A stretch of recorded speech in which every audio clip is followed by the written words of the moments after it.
1:27 pa lang.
Magandang hapon po sa inyong lahat.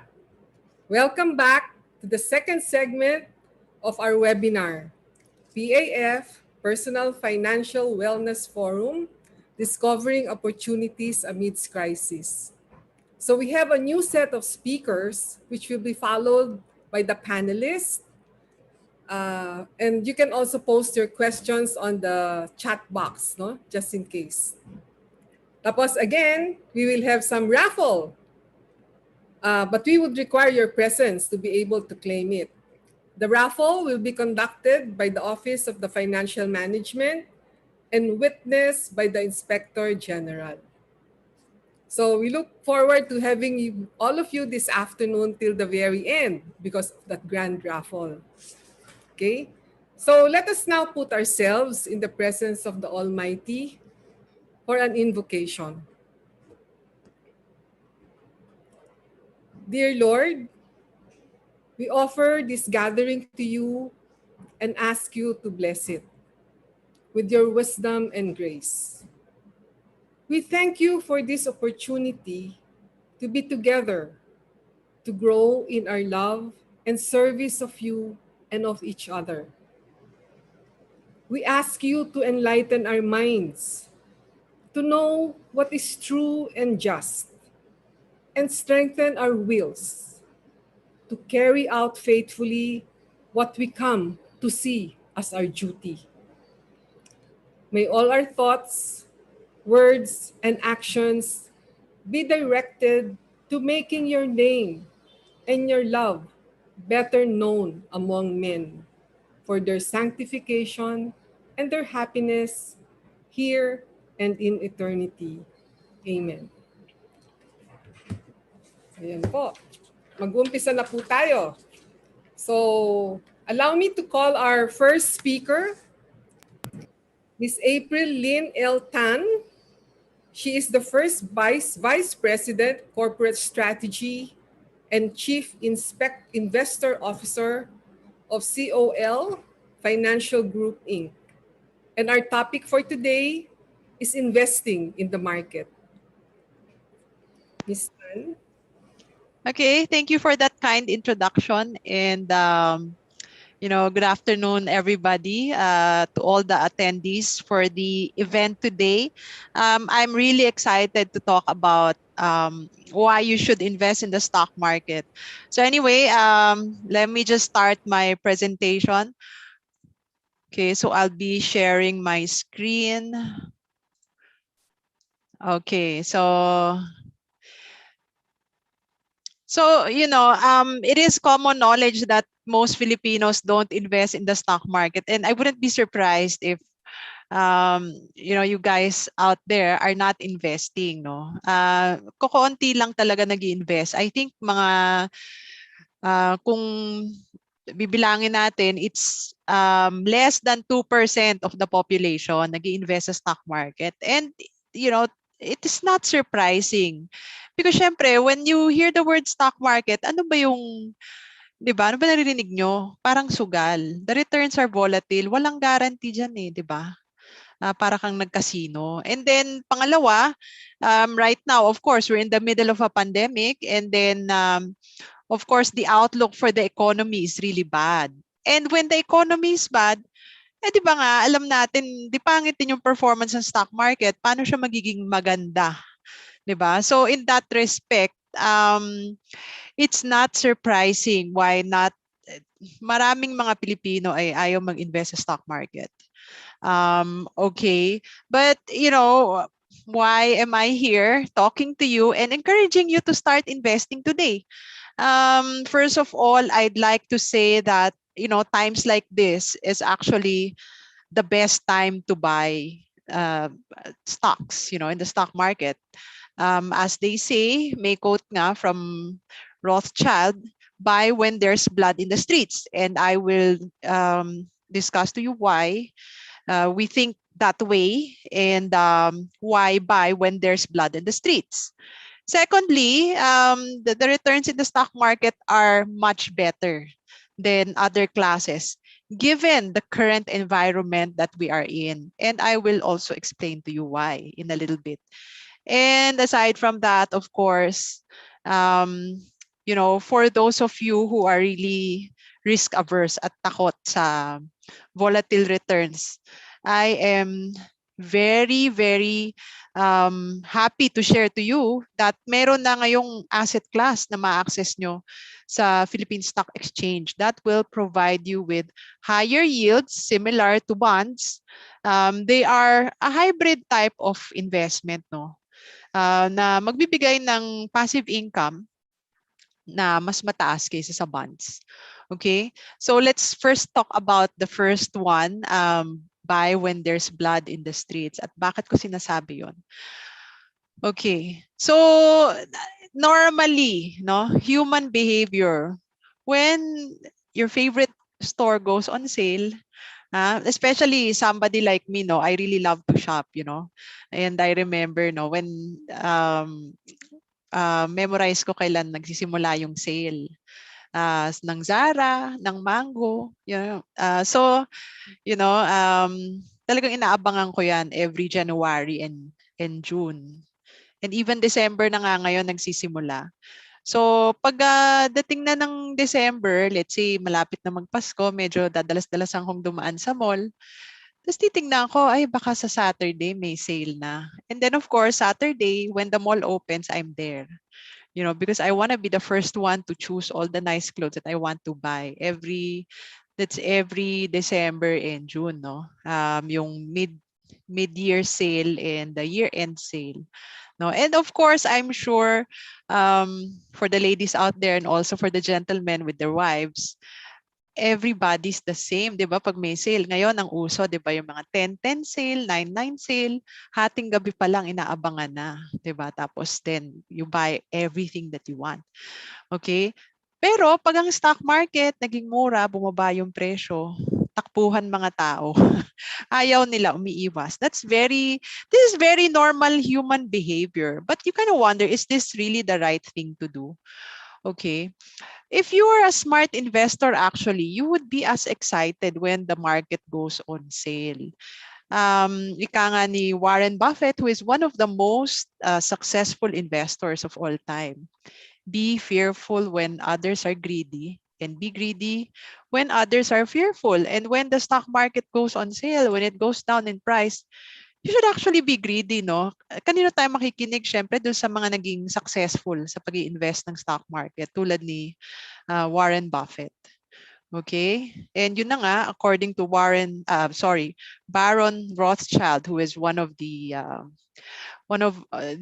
quite successful bankers in the earlier days, buy when there's blood in the streets. Okay? And, I just want to say that, right now, meron talagang blood in the streets. Okay?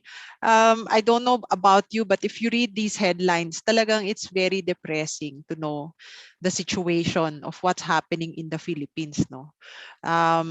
First of all, they talk about the Philippines' resiliency. And of course, kulela talaga tayo, di ba? Sinasabi nila. Okay, Philippines ranks last out of 121 countries in the world in terms of COVID-19 recovery index. Okay. And then, of course, Bloomberg also said the Philippines became the worst place to be in COVID. So, last din tayo sa ranking. And then, these ratings agencies said they Fitch downgrades our credit rating outlook to negative. And then, Moody's, another credit ratings agency, sinabi nila mas mabagal na raw ang growth forecast for the Philippines. You talk to any economist and they'll say, oh yeah, maybe during the start of the year we thought kaya ng Philippines to grow 6%, pero ngayon mga 4.5% na lang, no? So really it's very depressing. And today also I think SWS came out with the results of a survey last September, and they said that more Filipinos now are worried about COVID. So talagang you can ask yourself, is there blood in the streets? Well, definitely, I think there is, no, given all these headlines that we're seeing today. And because of that, the good news is stocks are cheap. Sorry. So don't get intimidated with this. The way you look at this chart is titignan nyo lang tong zero line. So pagka nasa taas yung bars, ibig sabihin yan, itong mga stocks na to, mahal sila. Kasi yung zero, that is the indication na during the past 10 years, that is their average price relative to mga profits nila. Pag nandito sila sa baba, ibig sabihin, yung presyo nila is at a discount relative to their earnings during the past 10 years. Kasi meron kaming tinatawag sa stock market na PE ratio. So the price of the stock relative dun sa earnings niya. So usually, for example, may isang stock, nagtitrade siya sa 10 times or 15 times yung earnings niya. Sa normal na situation during the past 10 years, dahil may pandemic, hindi na siya nasusunod. Nakaka-discount siya. Parang, o sige, 8 times na lang pwede na ako dyan or 7 times na lang. Ganun. So the market right now is trading that way. Makikita nyo maraming mga stocks na naka-trade na naka-discount relative to their normal prices or valuations. And, I'm happy to note that hindi lang siya yung mga hindi natin kilalang mga stocks, kung hindi mga companies na kilala natin katulad ng TEL is PLDT, no? URC, okay, Universal Rubina, of course, that's the company that sells yung mga Jack and Jill potato chips and also Nissan sa ramen, no, yung mga instant noodles. And then yung Great Taste Coffee, 3-in-1, no? And then Ayala Corporation, okay? ICTSI, Aboitiz Power, okay? So BPI, yung bangko natin, no? Robinsons Land, Mega World, Pure Gold Video. So a lot of names that we know. These are not yung, ay mura yan kasi walang kwentang kumpanya. Hindi po. Maraming mga malalaking kumpanya na very profitable na pinagkakatiwalaan natin na ngayon nabibili natin at a very, very cheap price. So it really is an opportunity in our opinion. And, another contrarian indicator, which kind of makes you excited, is the foreign investors are all gone. They all left the Philippines already. Parang we are such an unloved country. As you can see here, this is their cumulative net buying in the Philippines. So makita natin, ito, nung nagkaroon ng global financial crisis, nagsibentahan sila. Tapos di bumili na naman sila nung nag-recover na naman ng Philippines sa global economy.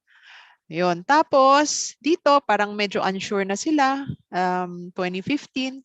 But since 2019, around May, consistent na nagbebenta sila to the point that they are back to almost where they were when they started buying. Halos lahat binenta na nila.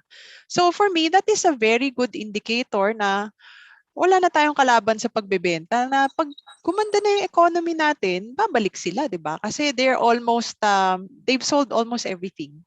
Okay? So that's an excellent contrarian indicator in my honest opinion. And I just want to say, what happens ba talaga kung bumili ka during times of a crisis? Okay? So let's step back to the Asian financial crisis in the 1990s. So the Asian financial crisis began in the 97 period. And as you can see, medyo matagal siya naglast. Or sabihin natin, bumili tayo noong September 98. Okay, umakyat yung market, pero bumaba siya ulit. But if you had held it for 10 years, up to the global financial crisis, your money still would have more than doubled kasi nga mura mo siyang nabili. Okay? Parang kahit gaano ka gloomy yung situation, we will see better days. That is something that you have to always remember. It's not the end of the world. There will be better times. We will overcome this pandemic as well, eventually. And also during the global financial crisis, sabi natin, di ba yung mga Lehman Brothers natumba, di ba, yung mga derivative products na uso sa mga financials, di ba? If you had bought then and held your position up to now, you'd still be up by 258%. So more than 3 times yung pera nyo. Nag-triple na siya. So maganda pa rin, So in general, the trend is, higher.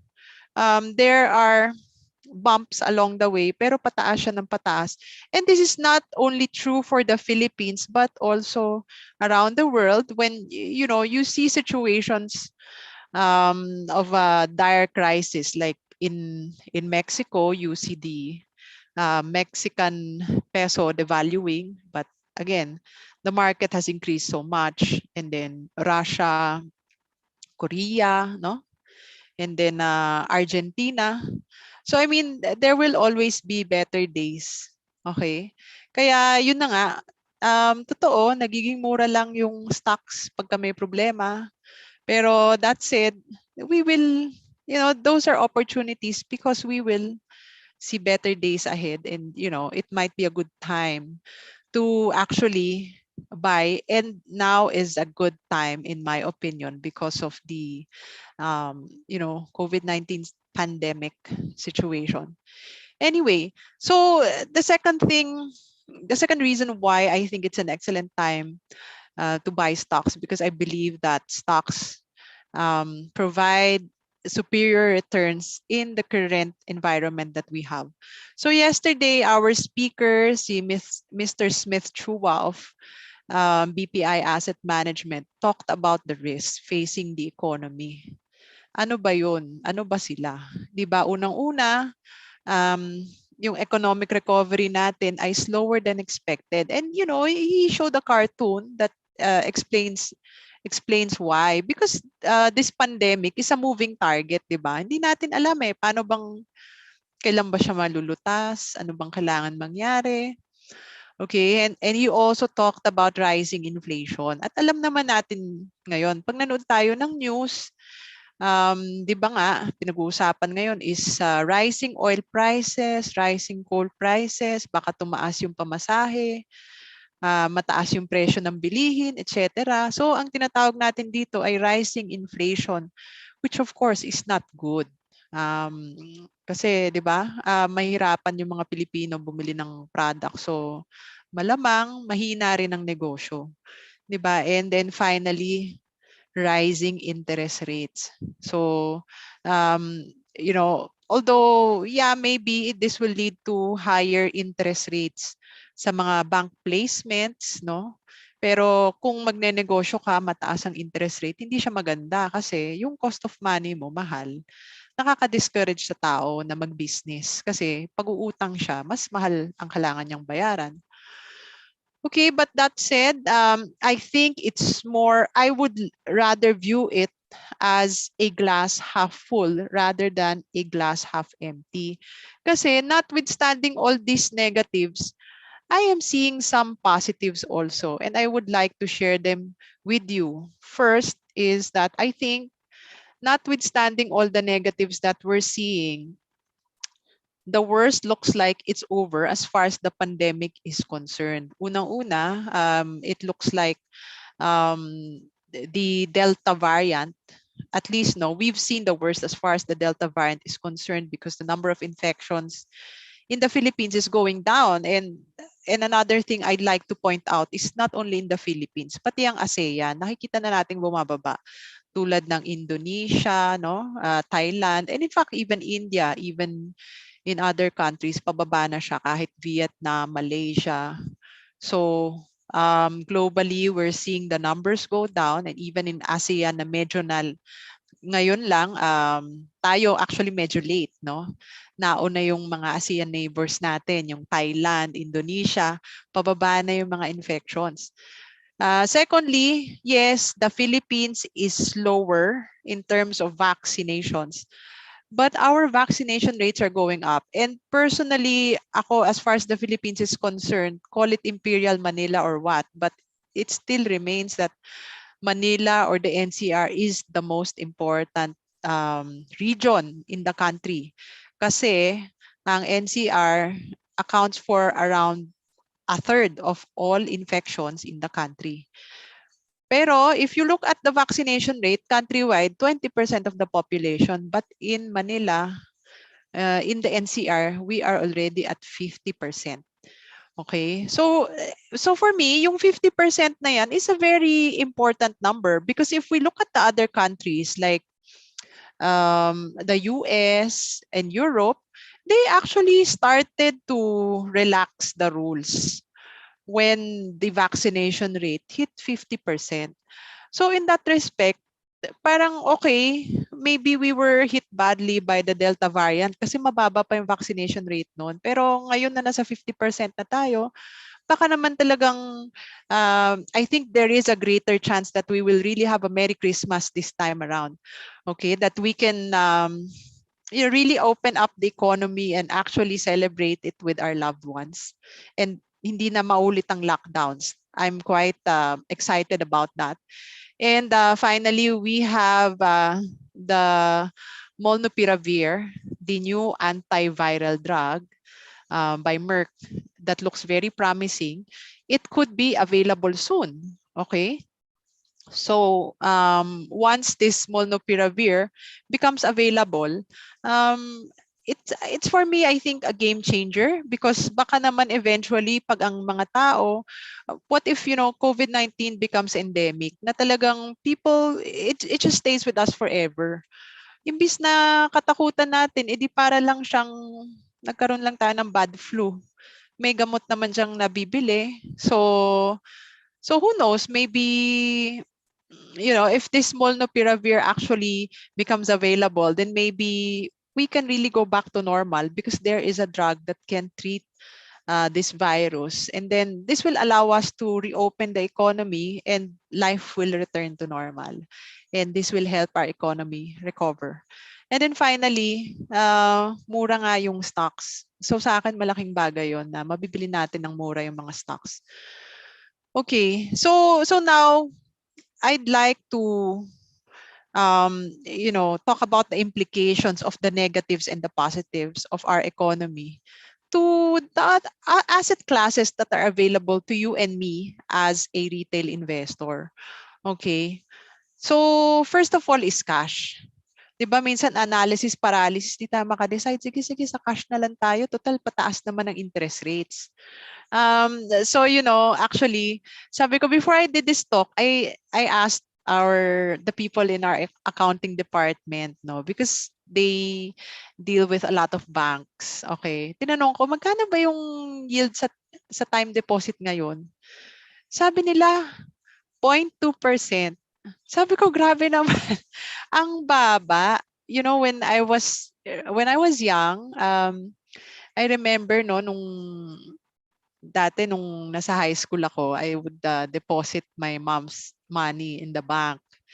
And then, deposit ko, sabi ko, ang baba naman ng savings rate, 2%. Eh di ba ngayon, pag 2%, parang excited na tayo sa 2%. 0.2 na lang ang time deposit rate. Ang baba, di ba? So, baka ma-excited kayo kasi ang expectation nga, baka tumaas ang interest rates. But, I mean, I don't think that even though interest rates are going to go up, it will go up significantly. At bakit? Kasi, ang mga bangko ngayon, mahina yung pautang nila. So, if they cannot lend the money, most likely, if you place your money as time deposit, they will not give you a very high interest rate kasi hindi nga nila mapautang eh. So most likely, kahit tumaas yung interest rate, ang mga time deposit natin, mababa pa rin. Which is very sad. And then second, we're talking about higher inflation, di ba? Tumataas yung mga presyo ng mga bilihin. So if we just keep the money in cash, yung mabibili natin with our money is less, di ba? I'm sure you can feel it eh. Dati, di ba? Like, when I first got married, I remember mag-grocery kami ng asawa ko, 2,000 pesos. More than enough for 1 to 2 weeks worth of groceries. Pero ngayon, yung 1,000, parang wala lang yan eh, di ba? Pupunta ka sa grocery, ano lang mabibili mo sa 1,000? Di ba? Konti na lang. So that's what happens when the prices of goods go up. Yung buying power, yung pera nyo, baka same pa rin, pero yung nabibili is not the same anymore, di ba? And then secondly, what about bonds? Of course, bonds will give you higher yields and during a rising interest rate environment, ang mga bonds tumataas ang yields. Yun. So yes, they will go up, but in my opinion, even though bond yields are set to go up in a rising interest rate environment, they will remain low. I don't expect them to go up sharply or to return to levels that we used to enjoy, yung mga double digit, no? Parang hindi na nangyari. And secondly, if you buy a bond fund to take advantage of these bond yields, or let's say, kasi one of the things you can do to get a higher rate is to buy a longer tenor bond. Ibig sabihin, bibili ka ng bond na magmamature in 10 years, di ba? Para medyo mataas ang rate. Ang problema dyan, pag bumili ka ng bond na say 10 years, no?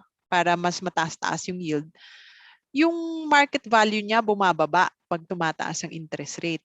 So let's say bumili ka ng 10-year bond tapos ang yield ngayon ay 4.5%. What if something happens in 6 months and you realize, shucks, I can't hold on to this bond and I need to sell it? Malamang pag tumawag ka sa banker mo at sinabi mo, ay, bebenta ko na yung bond ko, hindi mo makukuha yung puhunan mo ng buo. Magiging discounted siya by 10%, no, 15% kasi tumaas ang interest rate. That's what we mean by the market value of bonds are inversely related to interest rates. Pag tumataas ang interest rates, bumababa yung value ng bonds kasi yung mga tao, makakabili na sila ng ibang bonds na mas mataas yung coupon or interest rate. So may ganito tayong risk kung bumili tayo ng say longer maturing bonds to earn higher interest rates. Kung sakaling kailanganin natin yung pera, tapos kailangan natin benta sa market, kailangan nyo ibenta ng palugi. Or pangalawa, may opportunity, stuck ka na dyan. Diba? May ganong problema rin yung bonds. Okay? Okay, what about stocks? Okay, in my opinion, stocks can still go up despite higher inflation and interest rates. Totoo, masama ang higher inflation and interest rates sa stocks. I'm not denying this. But why can they still go up?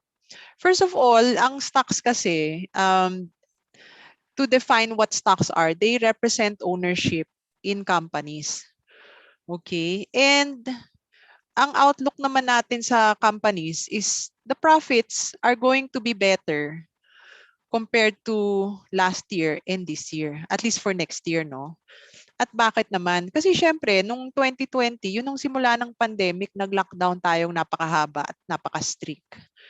And 2021, well, this year is better than last year kasi first of all, yung mga companies medyo naka-adjust na sila, 'di ba? And secondly, we still had lockdowns. We still have lockdowns this year. But the time that we have these lockdowns are much shorter, and of course, the restrictions are not as bad as they were in 2020. Kaya better. Pero yun na nga, for next year, since the vaccination rate is already high, the hope is that it will be better compared to this year, no? Yun na nga, and of course, mas marami na vaccine, and may molnupiravir na tayo. So hopefully next year will be better than, next year will be better than this year. So profits paakyat pa rin. And in our opinion, when your profits are recovering, kaya niyang i-offset yung impact ng higher interest rates. Mas mabilis yung pagtaas ng net income. So for next year, we're projecting net income to increase by around 20+%. And although interest rates are going to go up, we don't expect it to be that much, such that mawala na yung benefit ng higher profits, no, from reopening of the economy. And secondly, when you buy stocks, you can actually choose sectors that are not too sensitive to rising interest rates and rising inflation. So ano ba yung mga stocks na sensitive sa rising cost, rising fuel costs? For example, mga airlines. Pwede naman nating iwasan muna yung airlines for the meantime, or iwasan natin muna yung mga consumer companies na tumataas yung mga raw material cost, 'di ba? So may ganun tayong dynamics, no? So for example, we're right now, if we want to buy stocks that will benefit from the reopening of the economy, we would be recommending buying banks muna. Kasi pag tumaas ang interest rate, syempre, pag nag-reopen yung economy, mas maraming taong gustong umutang. So the banks will benefit. And of course, if interest rates go up, they can also charge higher in terms of lending rates, no? And then properties also, pag nag-reopen, yung mga malls natin, no, mas magiging maganda yung lease rates nila, mas maraming tindahan mag-open, no? Okay. We also like, for example, the telcos like PLDT and Globe, and power companies like Aboitiz Power, Meralco, you know, First Gen. But our main issue is, syempre, doon tayo muna sa mga mas mura, no? So we feel like baka may opportunity pa. So kung limited lang yung funds, tapos mamimili kayo, baka mas maganda concentrate muna tayo sa banks and properties, no? Okay. So yon. And for those who are a bit hesitant or risk averse, yung mga not yet sure whether you wanna go to stocks, the good news is the stock market also provides access to other higher yielding asset classes. Okay, hindi lang naman common stocks ang nabibili natin. Makakabili rin tayo ng preferred shares and real estate investment trusts or REITs. Okay, so ano ba tong mga preferred shares na to? And why are they different from common stock? Okay, so yung common stock is ano yan eh, parang pag-aari sa kumpanya yan. Pag kumita siya, may share kayo tapos tataas yung presyo ng shares ninyo. Ang preferred shares, ano siya, para siyang it's a hybrid between a bond and the common stock na yung magalaw sa stock market kasi ang preferred shares, the company will pay you a certain coupon or a certain yield para siyang bond. Ang dahilan kung bakit hindi siya tinawag na bond is kasi kung sakaling hindi kumita yung kumpanya, hindi kanya bibigyan ng yield. Pero since may ganun siyang element, the company has to pay a little bit more compared to, say, what it will pay to just a bondholder. Kasi ang bondholder, kay kumita ka, kay malugi, they have to pay the interest. Ang preferred shares, pag nalugi yung kumpanya, pwede niyang hindi bayaran. May ganun siya. But that said, the yield is higher. So as long as you pick a company that looks like it's gonna make money, it's not gonna be lugi, medyo may certain element of guarantee siya. Okay? Then this real estate investment trust, that is the newest asset class in the PSE. The first one that came out was only last year, no? So real estate investment trust or REITs, that is a company that is involved in um, recurring income business. So right now, yung mga real estate investment trust natin ay mga companies engaged in leasing out office buildings. And then, yung profits nila, they have to pay out as cash dividends. So para tong mga landlords, no? So parang ikaw, let's say, yung business mo is bibili ka ng mga properties, papaupa mo. So para kang bumibili ng share sa isang company na yun ang ginagawa. Tapos pag kumita siya, they have to pay it out to you as shareholders, no?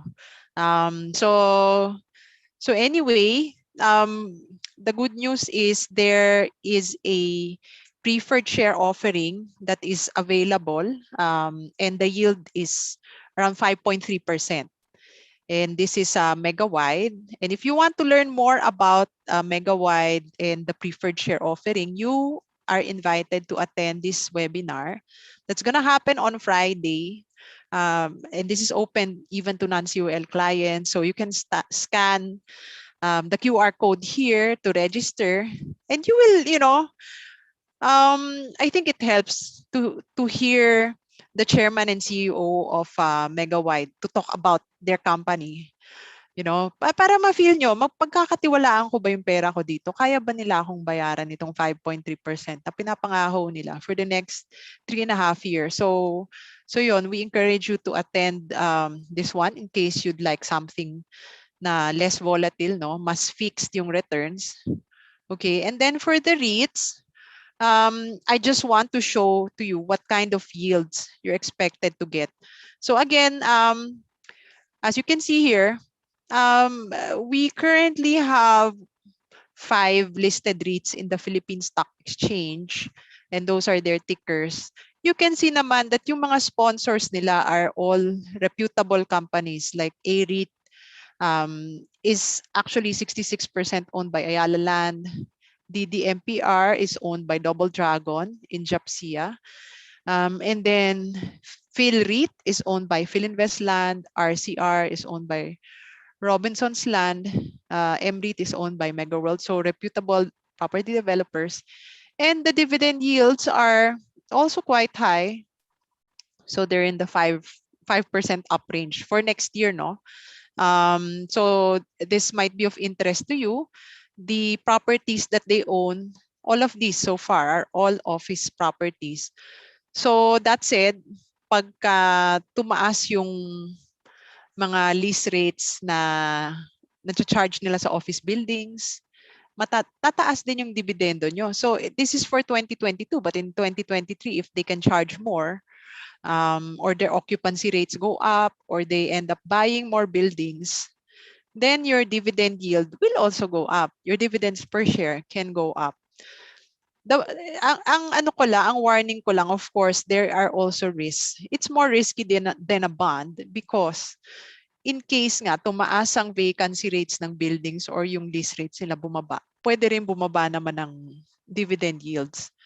Okay, yun lang naman ang risk. Pero kung naniniwala naman kayo na hindi pataas, sa ngayon naman mukhang we're coming from a low base, kaya pang tumaas ang mga rents and dividend yields, then maybe you should consider buying some of these REITs, no? Okay, and CUL Financial actually has a, we do have YouTube videos talking about the REITs. I actually talked about the basic of REITs, and this is the link.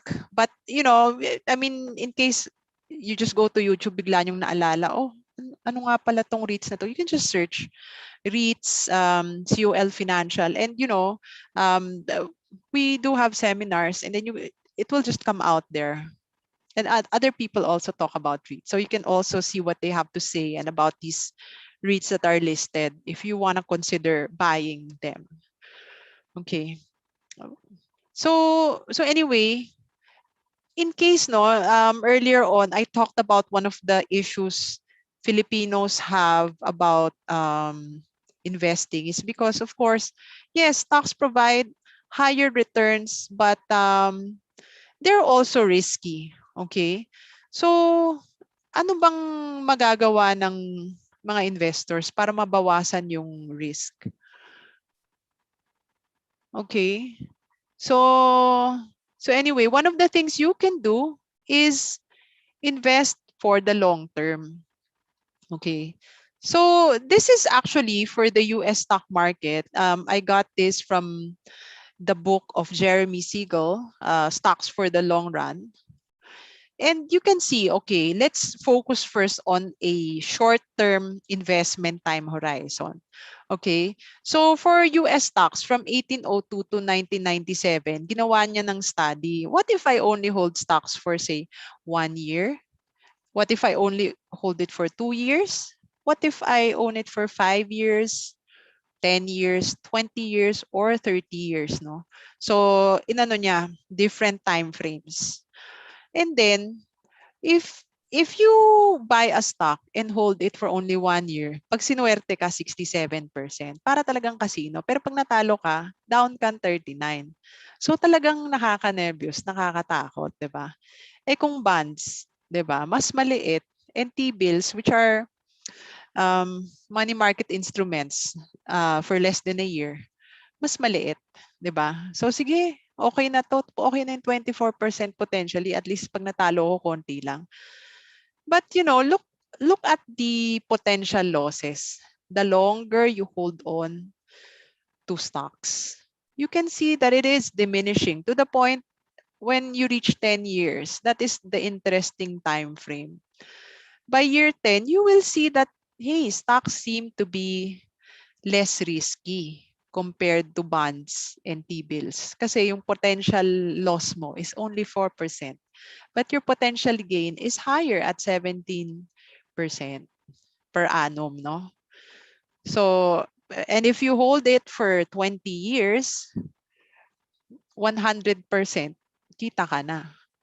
All the time, between 1802 to 1997. So, 20-year chunks ginawa niya. So, lahat kita.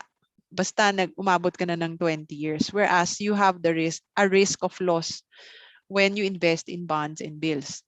So yun na nga, if you invest for the long term, your holding period return actually increases for stock. So yun, I mean, stocks are risky, yes, especially if you view it as a short-term investment na 1 year, 2 years, saglit lang. Yung parang nilalaro mo lang siya, mas risky siya.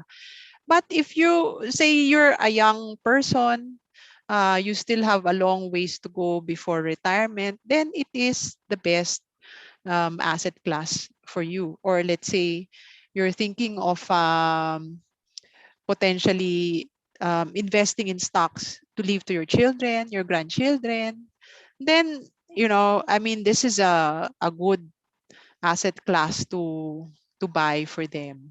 Kasi nga, they can hold on to it for 20 years, di ba? So anyway, so ito, percentage of periods when stocks outperform bonds and bills. Okay? So for 1 year, okay, 60%, 59%. Parang hindi naman masyadong compelling, di ba? Pero you can see the number becomes more and more attractive when you view it on a longer term perspective. Okay? Okay, so another thing I would like to advise you guys in case you wanna buy stocks, no, is treat it as, you know, parang mag-invest ka sa business. Huwag tayong makikinig sa tips kasi maraming tao when they view stocks, they view it as as gambling. Yung get rich quick, no? When we view stocks. But I would advise you guys to view it as, oh, I have extra money and I wanna invest in a business. Okay, and when you have that mindset, that perspective, you wanna buy companies that have promising earnings growth. Di ba? Pag mag-set up ka ng business, gusto natin kumita tayo eh. So, syempre, mamimili ka ng kumpanya na maganda yung long-term earnings and they are run by people you trust. Hindi yung may nag-tip lang sa'yo na, uy, aakyat yung presyo, bilhin mo yan. Ganyan, may chismis, no? Which is, what a lot of people do because penny stocks move up and down really fast. Okay? So yun. So what is the danger of buying penny stocks, these speculative issues na uso-uso? So minsan, 'di ba may chismis, uy, aakyat ito kasi may mangyayaring ganyan ganyan ganyan. O what if yung inaasahan ninyo hindi nangyari? So usually when this happens, the price goes down significantly. Not only slightly, it's significantly as much as 80, 90%. And then when that happens, syempre sabay-sabay, wala nang may gustong bumili. Hindi ka makakabenta. Okay. And then yung binili mo, yung puhunan mo, wala na. It won't be worth anything. And just want to give you an example. Yes, I know this has been many years ago. But just saying, okay, the price of Kalata when it was listed went up by 219% in 9 days. So triple your money in 9 days. Syempre, ma-attract ka dyan, di ba? Ang galing. Triple. So, and usually, kawawa talaga mga retail investors eh. Kasi pag tinitignan mo sa ticker, probably you won't get in the first day. You'll get in probably when it's up by 100% already, di ba? Um, so kawawa ka. Tapos, ano nangyari? O di ba? IPO price of what? 6, 7 pesos. And then here, wala. It's down 85% from the peak. No? So, it's down a lot even versus IPO price. Okay. So, at the peak, it was very expensive. So, you knew that it wasn't warranted. And then, yung earnings niya, imbis na umakyat, bumaba pa. So, di ba? That's why it couldn't sustain the price. That's why you want to buy a company whose earnings can go up substantially to support the higher price. Okay, next, to reduce the volatility of your portfolio is to diversify. Don't just invest in one stock, like don't put all your eggs in one basket. Buy several stocks. Or if you're busy, I know you guys are super busy and you don't have time really to think about the stocks to, which stocks to buy. Maybe you have one or two stocks that you really like. What you can do is you can buy a mutual fund or a UITF. And then you just add the one or two stocks that you like to your whole portfolio. So para at least mas diversified siya. Okay. So what are mutual funds?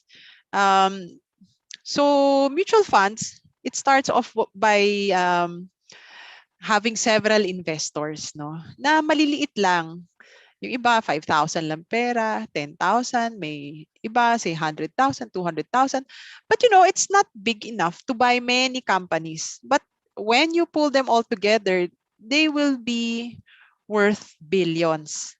And the billions, okay, pinapasok siya sa isang fund, pinagsasama siya. And this mutual fund has a fund manager na nagbabahala kung saan i-allocate itong mga pera na to. And usually these mutual funds, you have mutual funds that specialize in investing in stocks. Okay, may mga ganun siya. Yun na nga, bibili siya ng stocks. Minsan may mga mutual funds din na nag-i-invest sa bonds. At minsan may mga mutual funds na nag-i-invest sa stocks and bonds combined. Okay? And meron din yung mga tinatawag nating mga money market funds, no? But money market funds are just like mga time deposits, short-term deposits, no? So mas mabababa siya, parang proxy lang yan for mga time deposit rates. Okay? And these funds are also available in COL Financial, no? In case you don't know what to buy, no? Usually these are automatically diversified, because the fund manager will always buy a pool of stocks. They don't just buy one, they buy several. Okay. Ayun. So benefits of buying mutual funds and UITFs. Okay, they're professionally managed, as I discussed. So you have professional fund managers who monitor the stock market day in, day out, and it's immediately diversified. Because, for example, they will buy all the companies that are part of the PSCI index, and they're very affordable. I think right now you can buy a fund for as little as 1,000 pesos. Okay, so you don't have to be very rich to own so many stocks, no? And it's widely available. Okay. As I've said, even at COL Financial, meron siya. Mapagpipilian nyo, iba-ibang fund manager. Kasi minsan sabi nyo, lahat naman to index funds, lahat naman sila mag-invest sa PSCI. Sinong pipiliin ko? Meron tayong Sun Life, BPI, depende kung sinong pinagkakatiwalaan ninyo. Doon kayo mag-invest, no? And then, okay, finally, just like to say that interventions to improve financial literacy explain only 0.1% of the variance in financial behavior study. So, this is kind of complicated statement, but the point is, kahit matuto kayo, maging financially literate kayo, alam nyo kung anong stocks, alam nyo anong bonds, alam nyo yung preferreds, REITs, whatever. Hindi naman ibig sabihin yayaman na kayo kasi first of all, nalilimutan. Pangalawa, parang hindi nyo ginagawa kasi that's why nga, di ba? There has to be intervention, or you actually have to do it. you know, the funny thing is, for example, um, I think about it as diet eh. Parang tayo lahat naman tayo alam natin, let's say, what comprises a healthy diet. Of course, stop eating fatty foods, stop eating meats that are high in fat, okay? And then eat more fruits and vegetables. But the question is, how many of us actually do it, 'di ba? So that's why I also want to talk about ways that will help you stay disciplined in the investing process. Okay, so some things you could do is say open a bank account that is separate from your payroll account. And let's say every payday, you could schedule an automatic fund transfer para hindi nyo na makita yung pera at hindi nyo na siyang gastusin, di ba? Kung kayo pa yung maglilipat ng pera, baka magdalawang isip pa kayo. And then from that separate bank account, make an automatic investment process already. And that is widely available right now, even for a COL financial products. You can program that already para hindi nyo na siya makikita, no? At hindi nyo na siya magalaw. And what if, parang nako, I don't even, baka sabihin nyo, I don't even earn enough to cover my needs. It's no problem. Don't pressure yourself. What you should tell yourself, parang medyo ano nyo na, medyo psychologize nyo na yung sarili nyo. Commit to yourself na lang that, you know, once you get your bonus, instead of thinking of buying nice things with everything, nasasagarin nyo yung bonus, strive to set aside 50% already as investments. And then when you get a pay increase next year, wag nyo nang, wag nyo nang i-upgrade yung lifestyle nyo. 'Di ba? Yung don't buy a better cellphone, don't buy a better car. You know, in the future, maybe think about it when you have more. But for the meantime, promise yourself that you will set aside half of your pay increase, half of your bonuses as investments. Maybe not in stocks, maybe it can be through the REITs or pref shares or even bonds, or even, set it aside as your emergency funds, no? Um, that is a good way for you to start. Kasi mahirap naman kung, I do understand that sometimes life is difficult and you don't earn enough to cover your needs or there are setbacks. But, let's not use it as a, deterrent from the long-term goals of investing, no? So anyway, so in summary, most Filipinos don't invest in the stock market because of its volatile performance and the poor outlook of our economy. But that said, I think now is the best time to invest in the stock market because the economy is not doing well. And because of that, we are able to buy stocks at a very cheap price. Okay, and in my opinion, stocks are more attractive compared to cash and bonds today. Okay, given the rising inflation and interest rate environment. And this is because corporate earnings can go up faster given that we are recovering from the pandemic and profits are coming from a very low base.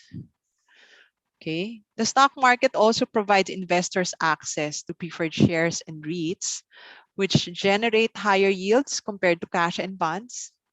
Okay. And there are also ways to minimize the risk of owning stocks, such as investing for the long term, buying only companies with good earnings growth, and are run by trusted business people, and by diversifying.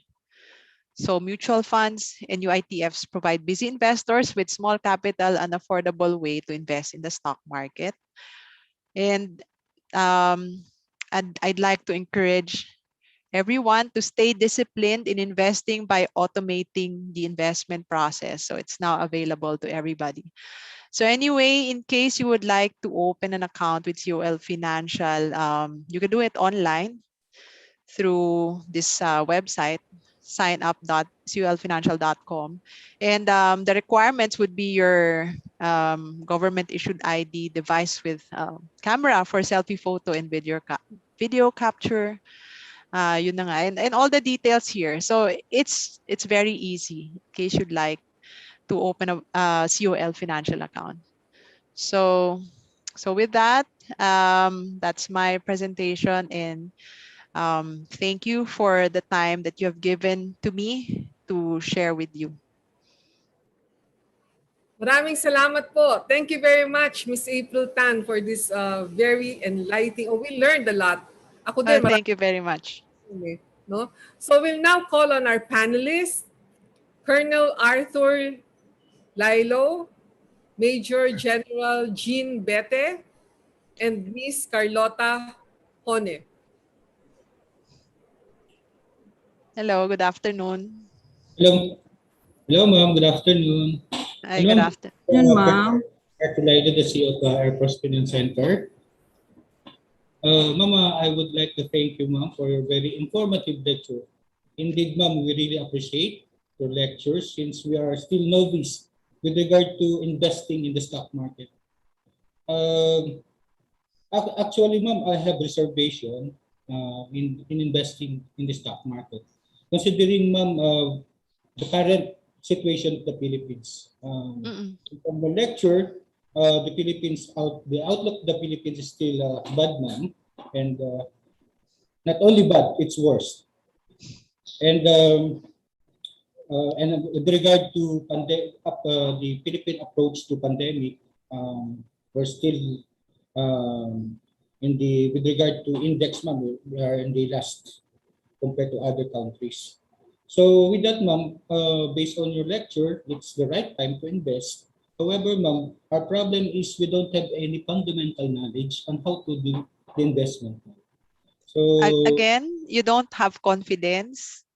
Confidence and fundamental knowledge, ma'am, as to how to do it and how to who's gonna guide us. Yeah.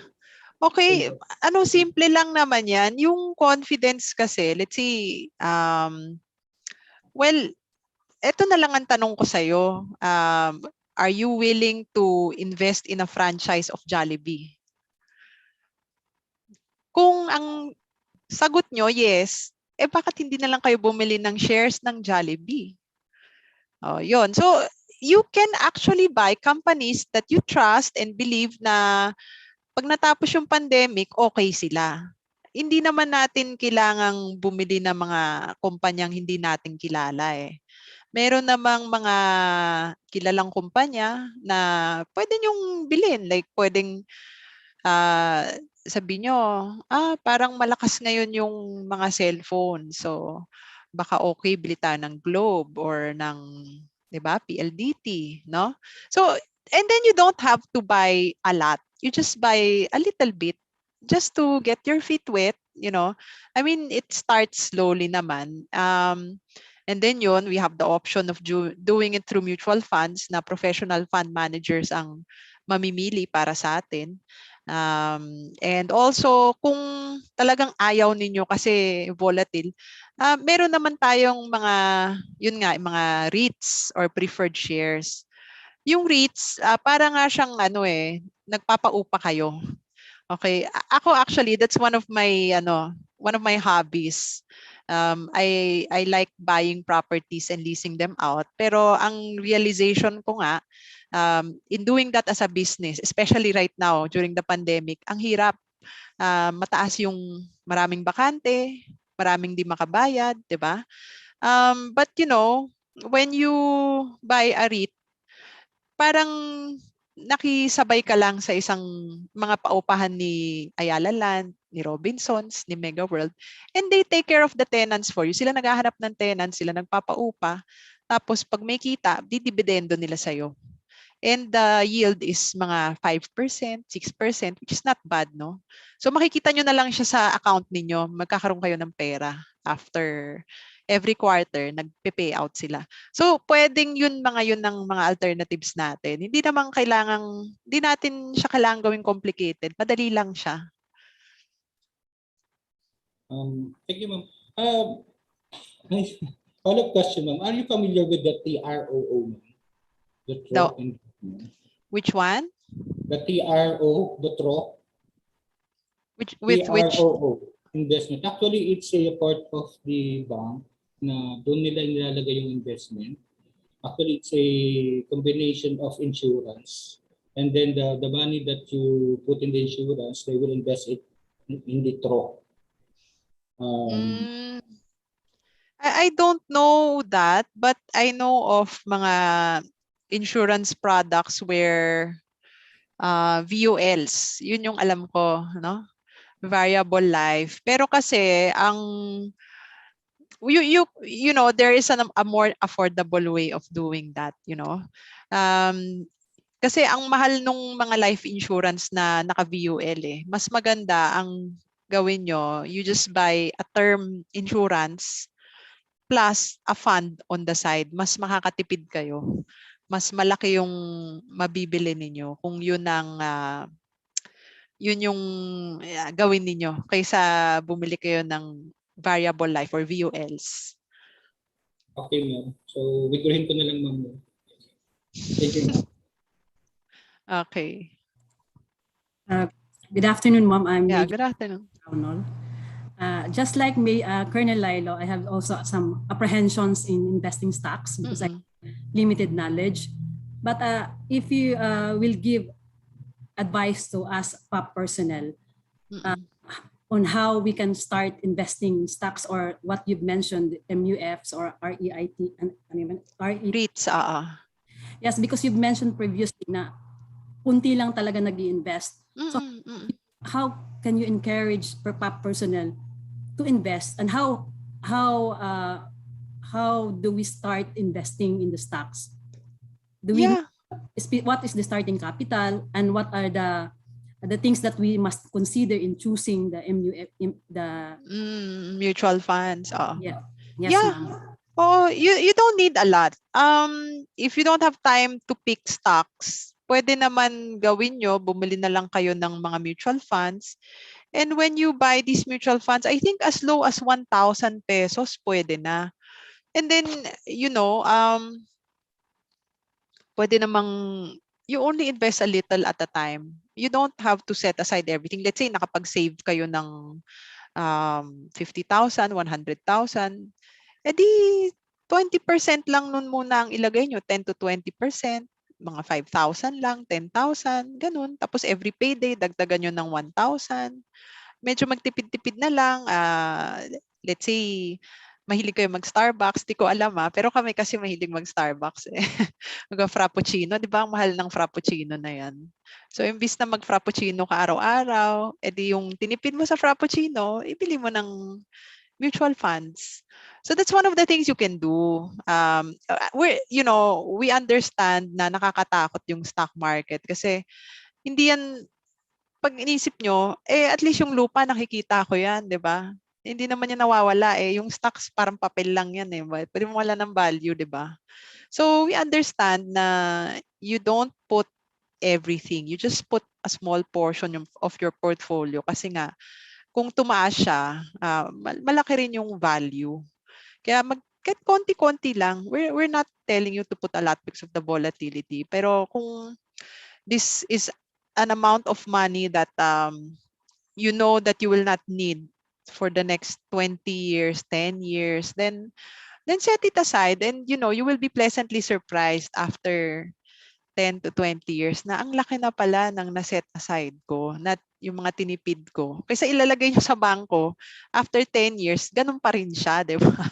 Hindi siya nadadagdagan. Kasi nga, yung investing in the market is investing in businesses. Especially now, these businesses are very cheap, no? So, yun na nga, pwede naman siyang through mutual fund, then automatically, every payday, kahit 1,000 pesos lang, ganun. Then that's one of the things you can do. Set it aside a little bit at a time. You don't need to put a lot.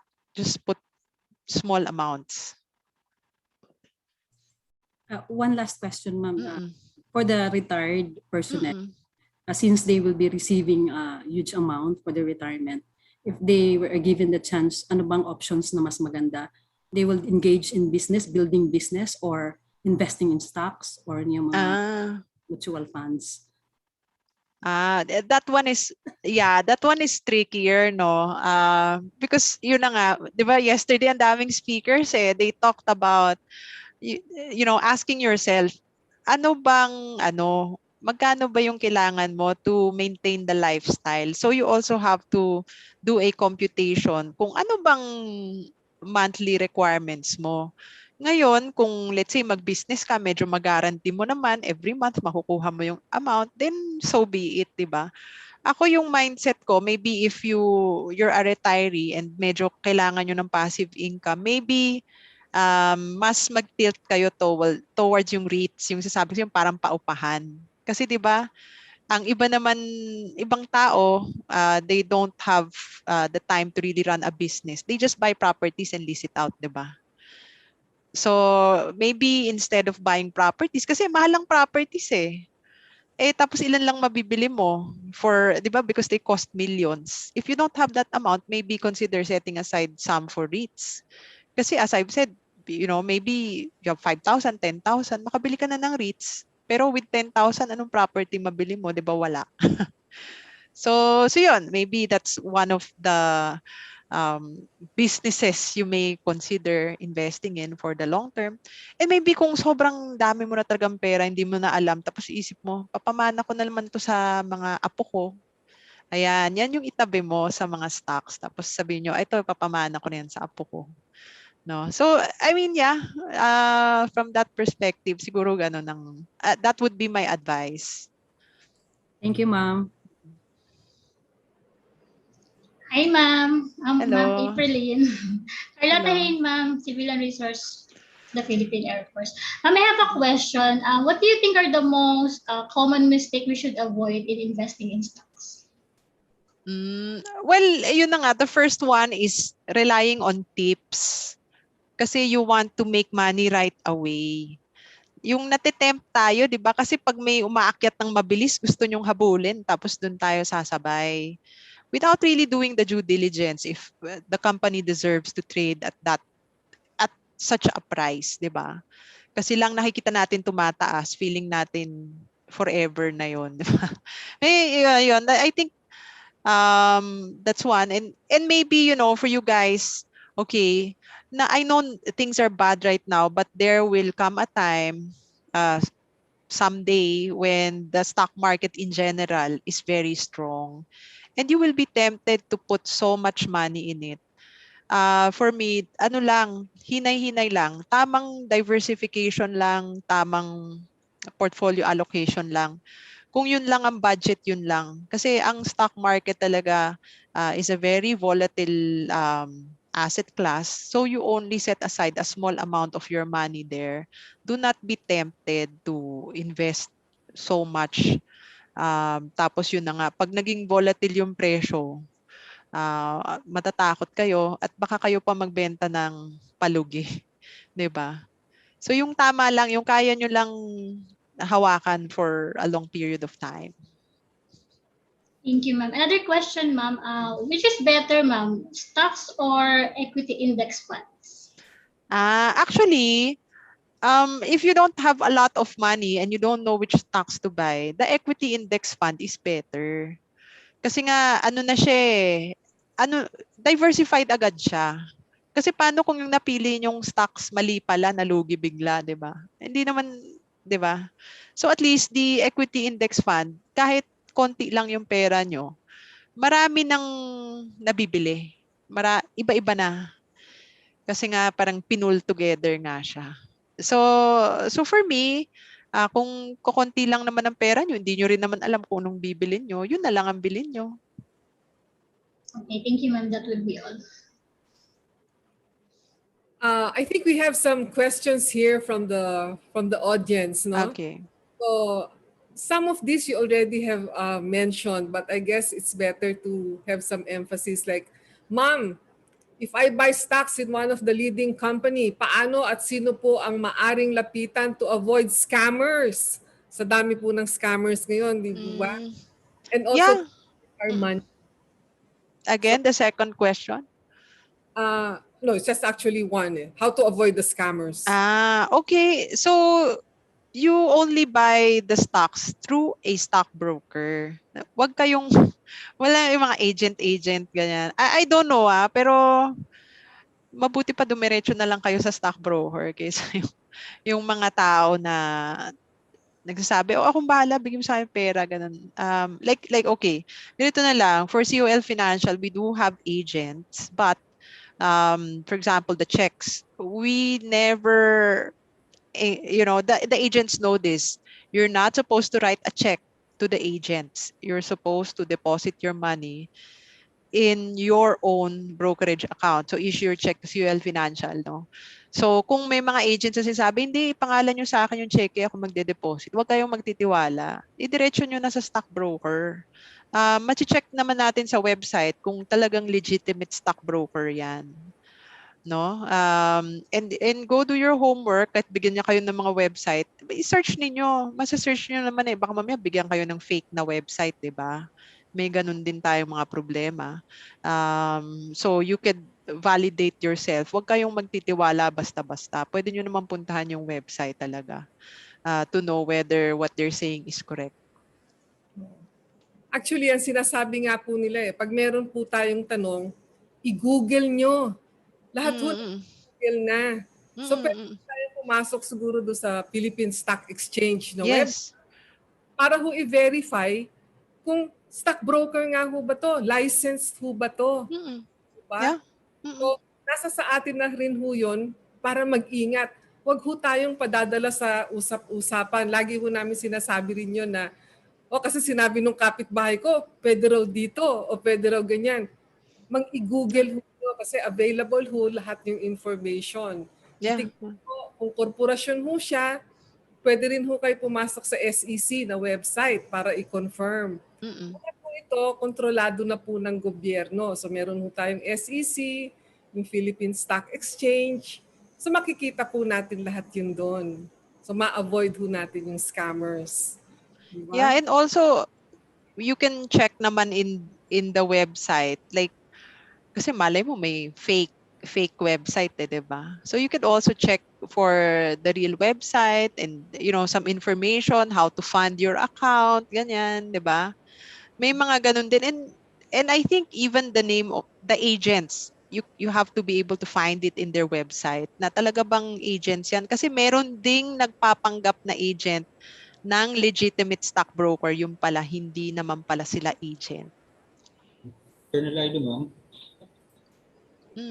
Ma'am, actually, nakapag-register na ako sa COL Financial. Ma'am, is nung mag-deposit na ako ng 5,000, nagkaroon naman ako ng reservation. Teka, baka sayang lang yung 5,000. So, hindi na tuloy, ma'am, yung pag-deposit ko ng 5,000. How will you convince those persons, ma'am, na may ganung reservation? Hindi naman masasayang yun. Pag ayaw nyo naman, pwede nyo namang i-withdraw yun. Kahit subukan nyo, withdrawin nyo. Tapos pag nakabalik sa'yo, alam mong legitimate, di ba? Very confident ako mawi-withdraw nyo yun. We just have one last question from Colonel Patricio. Given the economic outlook with the inflation being high, is it advisable to put a larger chunk of your investment in REITs rather than equities? It depends on, I guess, your risk tolerance. Ako, yun yung perspective ko. Kasi kung medyo kakabakabado kayo, mas bagay talagang mag-REITs, no? Kasi nga at least every quarter you have to pay dividends. I just want to share with you how, why am I confident that these property companies will pay cash dividends? It's because, these REITs, the reason why they are REITs and they're not normal property companies is because they enjoy tax benefits. Okay? Pag isa kang REIT, hindi mo kailangang magbayad ng income tax. Pero for you to be able to enjoy that benefit of not paying income taxes, you have to pay 90% at least of your profits as cash dividends. If you do not pay it, you have to pay income tax. So, syempre, kung ikaw yung kumpanya, edi magbayad na lang ako ng cash dividend kaysa matax ako, di ba? So yun, kung medyo nervyoso kayo, mag-REITs na lang kayo. Okay naman siya. Okay. May tanong pa po ba? Kung wala na, we really would like to thank Ms. April Tan for a very wonderful afternoon of learning. Maraming rin pong salamat sa mga panelists. Ma'am? Talagang maganda po yung ating exchange. Ma'am, just a follow-up question, please, ma'am. Again? Meron yatang may tanong, may nag-raise hand. Oh, huli na. Colonel Huli. Pat, ma'am. Yes, ma'am. Colonel Pat, ma'am, while waiting for the next. Just a follow-up, ma'am. Just a follow-up question. Yes. Yes, ma'am. Thank you, ma'am April. Yeah. What I got right now is, most of our audience or participants, they are in the middle or about to retire. So relatively, some of separation money later on. So it's a way to go actually for RET, for real estate investment trust. Kasi ma'am, magre-retire na tapos magbi-business pa ulit. So dapat mag-retire na talaga rin naman to enjoy the reservice before. Kaysa magbi-business, kayod ulit siya. So real estate investment trust is a way to go. One good thing is these are we believe these are good investment also for our personnel because they are mandated by law. They are strictly regulated and they give regular dividends. Yes. Yeah. Tama. Thank you, Tama. ma'am. Tama tayo dyan. Oo. Kasi marami sa atin, di ba, bibili tayo ng properties. Like ako nga, experience ko. Syempre, nag-sharing na ako dito. Kung okay, sige, magkano ba yung isang condo, di ba? Milyon. Ilang condo ba mabibili mo? Tapos pag nawalan ka ng tenant, saan ka kukuha ng dividendo, di ba? At least when you buy the REITs, the amount is small. And in fact, you can, sige, think about it. O let's say, sabi mo, paano to? Type ko si Robinsons, type ko si Ayala, type ko si Mega World, type ko si Pilinvest. You can invest in all four, You don't need to just pick one. You can pick them all. And then, yun na nga, at least kung yung isa, medyo nabawasan ng tenant, yung kabila, okay pa, di ba? And then, think about it, they're invested in offices. Pag tayo, pera natin, magkano lang? Hindi naman tayo makabili ng office, di ba? Masyadong mahal. And then, their tenants are the BPO. So for me, it's a really good product. Okay. Yes, ma'am. Colonel, Patricia. Yes, ma'am. Thank you. Thank you very much, ma'am, for that. Thank you. On the sideline, ma'am, I would just like to take this opportunity. Will life insurance also be favorable for our personnel, especially those who are bread winners? If you can share on that, ma'am. Yeah, I also agree that having a life insurance is good. Pero ako personal ko lang ang recommendation ko is to buy term insurance. Okay? Kasi malamang they'll tell you, you buy the life insurance. Kasi pag term insurance, tinapon mo na yung pera pag hindi ka namatay. Di ba? Sorry pero yun ang sasabihin nila sa'yo. Life insurance bilhin nyo. Pero ang mahal ng annual fee. Whereas the term insurance, maliit lang siya. Totoo, tinatapon mo siya. Pero, kaya naman natin ginagawa yan in case mamatay tayo, di ba? So what you do, hindi sumama yung loob ninyo na tinatapon nyo yung pera nyo. Kasi, ang difference ng life insurance sa term insurance, mas malaki ang kita ng insurance company sa life insurance. Malaki ang commission ng agent. So let's say for a 1 million peso ang term insurance, 5,000 or 10,000. But if you get, say, whole life, it's 20,000. So yung na-save nyo, let's say 5,000 versus 20, makakasave ka ng 15,000, di ba? Yung 15,000, imbis na ibulsa ninyo, itago nyo, yung 15,000, yun yung ipambili mo ng stocks.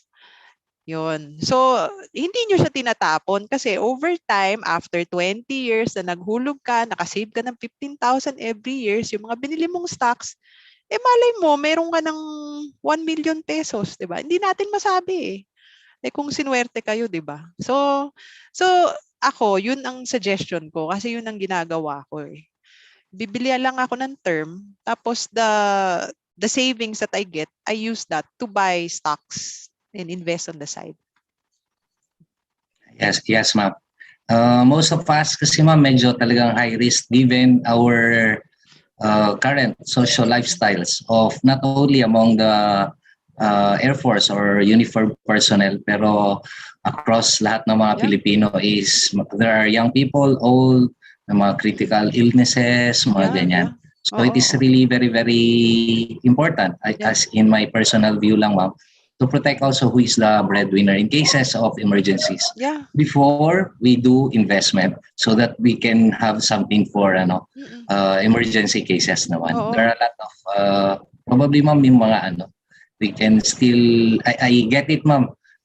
Diversify pa rin naman yung diversify pa rin naman ang investment.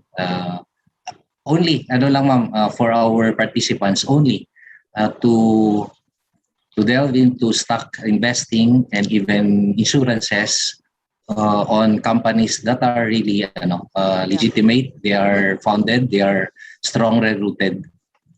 Pag medyo iba-iba, especially so pag tama yung sabi nyo kanina ma'am, yung broker agent or even life insurance agents, they should be personal and yung yung reliable and trustworthy rin. Oo.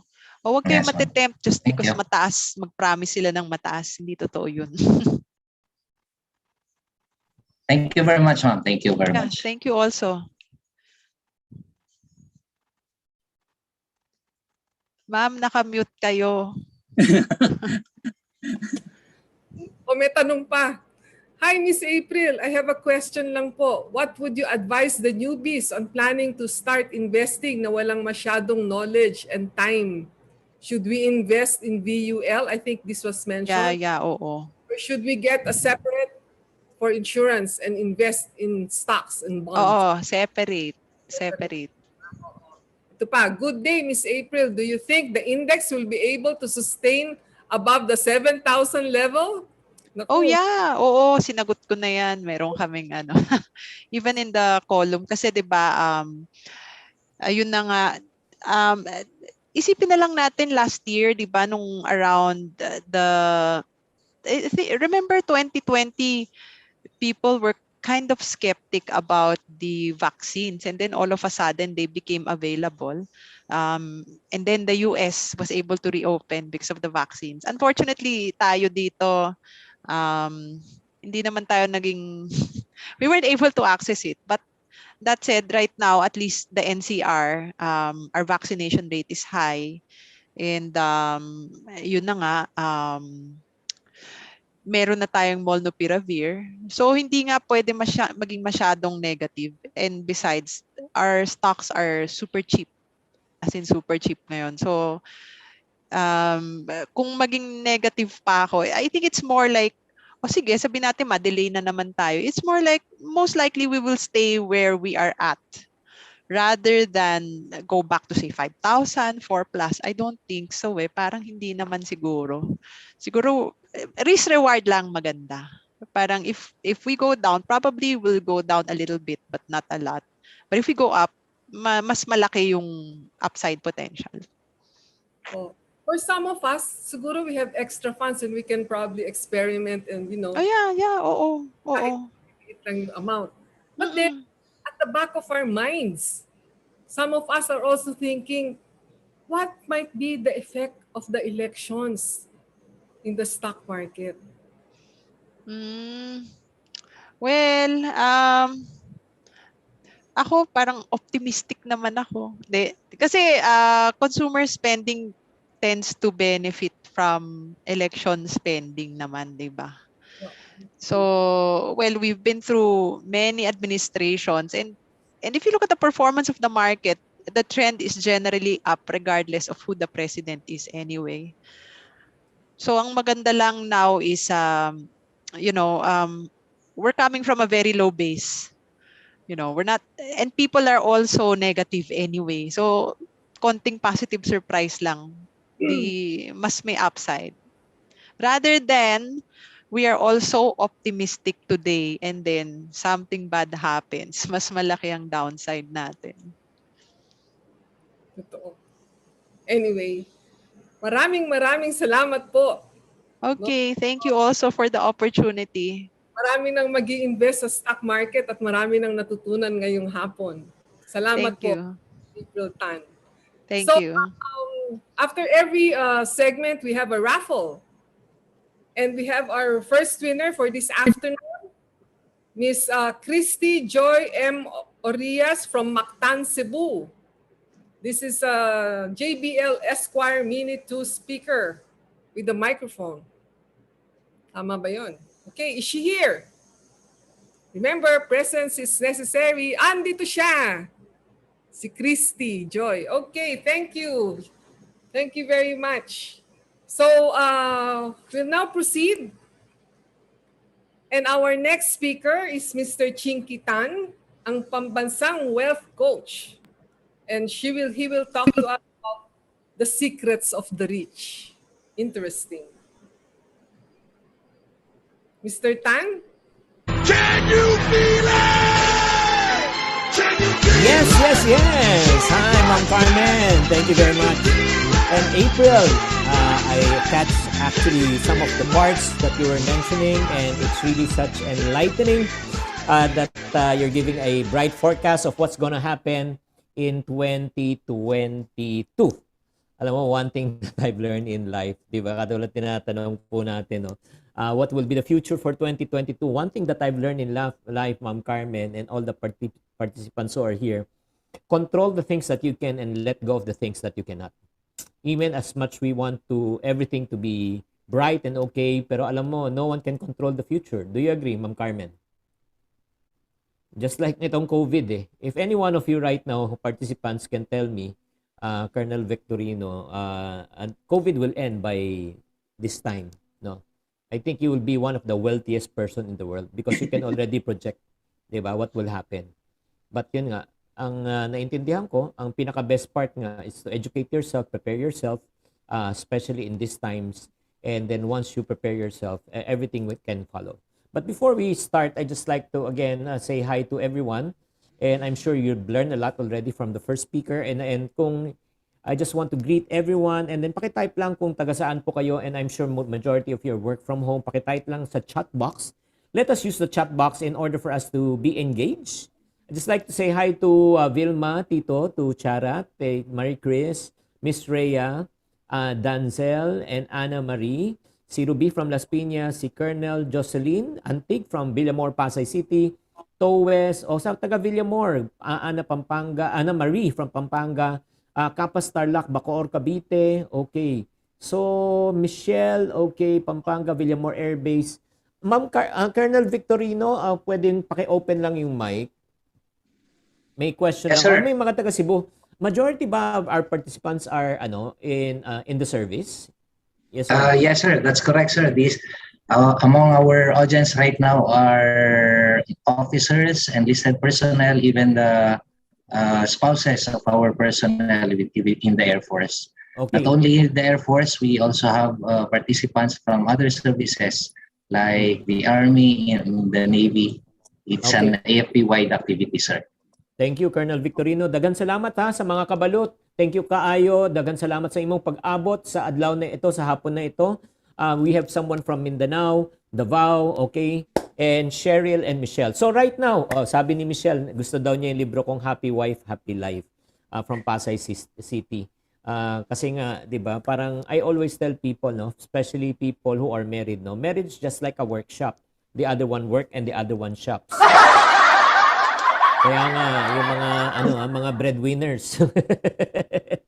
So, buenos dias, Roman Joso from Zamboanga. Buenas noches. Wag lang malas, ha? Okay, let's make this more interactive and fun. Ito yung gagawin po natin. I highly recommend that you take down some good notes because the faintest ink is better than the sharpest memory, Lawrence. And number 2, take screenshots of the slides.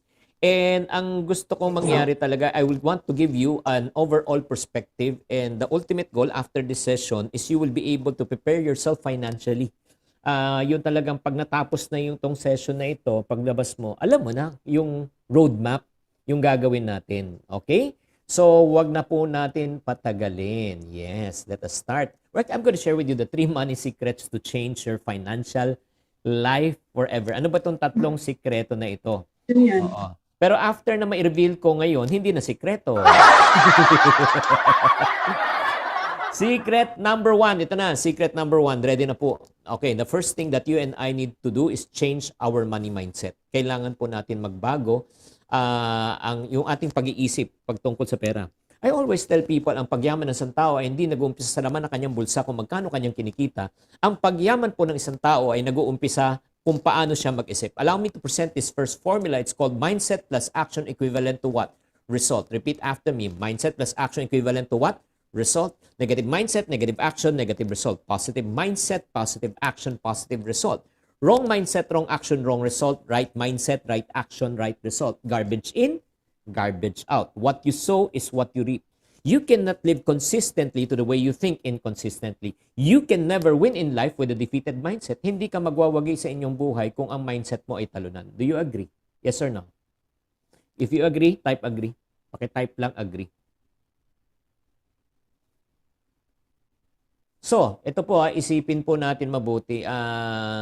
Who among you right now, as you are watching this live, you consider yourself as an optimistic person?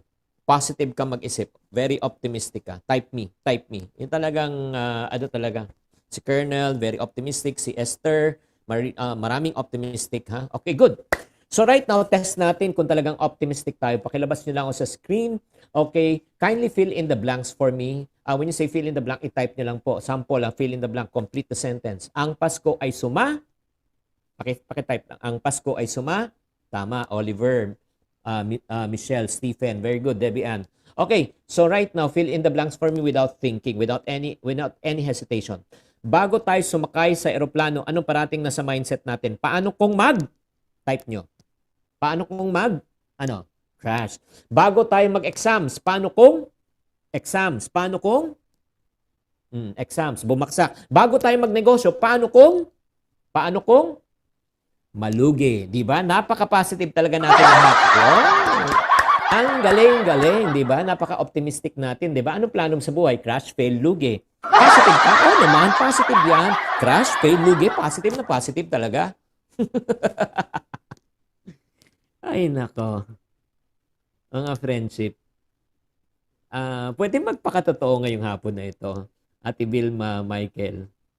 Why is it much more easier to think about the positive rather than the negative? Why is it much more easier to complain about your situation rather than to be grateful and thankful about your situation? Why is it much more easier to think about the problem rather than thinking about the solution? When I say hello, can you type hi? Hello? Alam mo, Major, all of the officers and gentlemen and gentlewomen who are here, admit it or not, human nature, we were programmed to think negatively rather than positively. Kasi I don't know if you believe in my statement, in this statement, how you were raised when you were young directly affects the way you view life today. Kung paano ka pinalaki nung ikaw ay bata, ano yung programming ng mindset mo nung bata ka, yan ang huhubog, no? Unconsciously ng iyong pagkatao at paniniwala mo sa buhay. Di ba? Madalas, syempre naman, no? Kung may magulang ka, parati sinasabi ni nanay, sa tatay, huwag ka tumakbo, baka madapa ka, huwag ka umakyat, baka mahulog ka, huwag ka mangarap, baka maabot mo yan. Tama o mali? Di ba? Rather than encouraging us, putting courage inside, that's what we call encourage, sometimes they discourage us. Kaya nga, alam mo, Vilma, di ba, yung minsan tatanungin pa tayo ng mga magulang natin. Tanong na, anak, anong gusto mo paglaki mo? Nay, gusto ko maging doktor. Ano ka, nabubuang ka na ba? Alam mo ba, magkano ang tuition fee? Mag-conductor ka na lang, ha? Kulang na nga sweldo na eh. Tapos, doktor-doktor pa. So, ito lang we cannot really blame our parents for thinking like that kasi ganun din po siya. That's the reason why, let me encourage you right now, as parents, mga magulang, who among you are parents here? Type me. Type me. Alam nyo ba, di ba, ang parents po ay ibig sabihin ay magulang. May mga iba single, magulang na. Kaya nga, ingat-ingat kayo sa mga single na mga magulang. As parents, no, let me encourage you and plead with you, Be careful of what you're telling your children right now, kung ano sinasabi mo. Baka kasi paglaki nila, yan ang magiging pag-uugali nila. Sample. Oy, Sir Renato, ha? Walang ganun, ha? No mentioning of name, please. Okay, Sir Renato. Walang personalan. Baka may pag-umpisahan pa to. Si Brigadier General Rustria watching from Davao. Ay, daghan salamat. Thank you for watching. So, ito po. Mag-ingat-ingat po tayo. I will want to request, no? Sino sa inyo gusto nyo mag-improve ang kinabuhi ng inyong magiging anak? Do you want to improve the lives of your children? Type me. Again, suggestion lang to. It's up to you if you want to take it or receive it. Starting today, here are the words that you and I should avoid saying. Okay? Ito yung mga salita na kailangan natin iwasan. Number one, never ever say and tell your kids na wala kang pera. Walang pera. Don't say, why ka kwarta? Walay kwarta. Ha? Diba? Pag humingi minsan, ang sagot, walang pera. Magtipid ka. Gastos mo. Ano, pera tumutubo sa lupa? Ha? Ano, umaano ba akong pera? Diba? Blik. Reality is this. Colonel Victorino, open mo yung mic mo para may kausap naman ako. Open mic, Colonel Victorino. Opo, sir. Single ka ba o double? Yes, sir. Can you hear me, sir? Yes, sir. Single ka ba o double? Parang nag-iisip pa. Double, sir. Double. Yun nga, may asawa ka na. May anak ka na ba? Double. Medyo choppy ang dating mo. Double, sir. Double. Double. Oo. Sige, i-off na muna yung mic. Ayusin muna natin signal mo para kasi nagka-choppy ka. Sige, let me do this. Thank you, Colonel. So, ito nga, pag humingi yung anak mo ng pera, never say wala kang pera. Bakit? Pag may piso ka sa bulsa, ang tawag doon pera. Ang dapat sagot, hindi walang pera. Ang dapat sagot, wala pa sa budget. Wala pa sa budget. Kasi pag sinabi mo wala kang pera, you just lied. Nagsinungaling ka eh. May pera ka eh. Kulang lang. Diba? That's number one. Kaya nga pagka, sige ito, number two, pas madali, no? Number one, don't say wala kang pera. Number two, never say the word mahal. Mahal yan. Huwag mo hawakan yan, lalo na sa mall. Nasa mall, diba? May mga babasagin. Naku, huwag kang malikot ha. Baka mabasag mo. Pag nabasag mo, iiwan kita.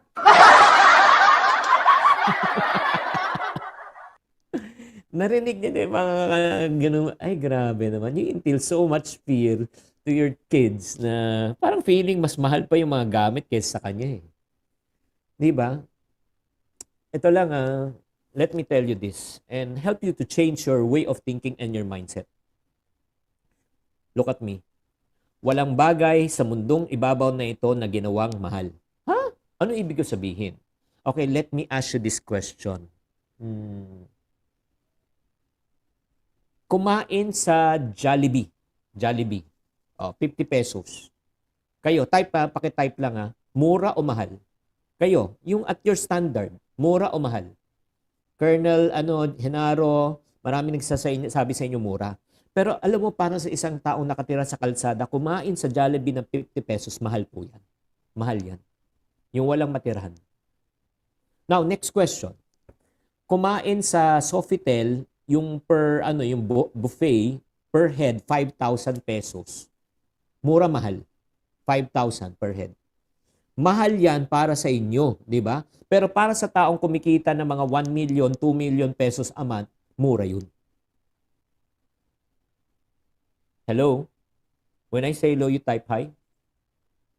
Do you follow? Ang mura at mahal depende sa perspektibo ng tao. Kaya nga ako makikiusap lang sa mga magulang. Huwag niyong sabihin ngayon na mahal. Ang dapat sagot, kunyari, Nay, pag natapos ang pandemic, mag-Disneyland naman tayo. Alam mo ba kung magkano yan? Alam mo ba kukuha pa tayo ng visa? Magpansol ka na lang. Or Enchanted Kingdom ka na lang. Hindi, dapat ang sagot, anak, wala pa sa budget. Pero, huwag ka mag-alala. Pag iipunan natin yan, darating ang panahon, makakapunta rin tayo ng Disneyland sa Amerika. Huwag kayo pumunta ng Disneyland sa Hong Kong tsaka sa Japan. Nako, yung mga Mickey Mouse doon, fake. Hindi kasi pag nagsalita ang Mickey Mouse doon, no, hindi mo naintindihan eh. Hindi eh, pumunta ka pa, sayang. Sa Amerika ka pumunta. Kaya nga dapat ang sagot, pag-iipunan natin yan, walang mahal. Kasi ito lang mga magulang, please lang ako na makikiusap na. Mahirap na nga sitwasyon ng natin sa buhay, di ba? Tapos ito pa yung sagot natin, no, sa mga anak natin minsan. Hindi ba kayo nakakaramdam? Hirap na nga tayo, hingi na kayo, gastos-gastos nyo. Ha? Magtipid naman kayo. Alam mo, kung pwede lang sumagot yung mga anak natin, ito yung sagot eh. Nay, ramdam na po namin. Matagal na nakakaramdam sila. Ano ba sila? Manhid? Na hindi nila nararamdaman na may tulo sa bahay nyo? Di ba? Ika nga, napuputulan kayo ng kuryente na minsan nagke-candlelight dinner kayo? Hindi niya ba nararamdaman na kayo, nag-intermittent fasting kayo na one meal a day lang? Alam mo na yun. Huwag na natin ipamukha. Guys, no, I just want to encourage you. Again, put courage in you. Ang pagyaman ng isang tao ay nag-uumpisa kung paano ka mag-isip.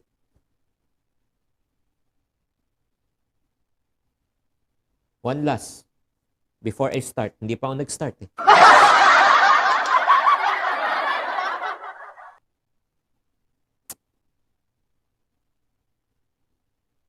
Anong sinasabi niyo sa anak niyo pag kayo ay pinapaaral? Anak, mag-aral ka mabuti para paglaki mo, maghanap ka ng magandang, pakitype. Maghanap ka ng magandang, trabaho. Alam mo paano kami pinalaki mga singkit?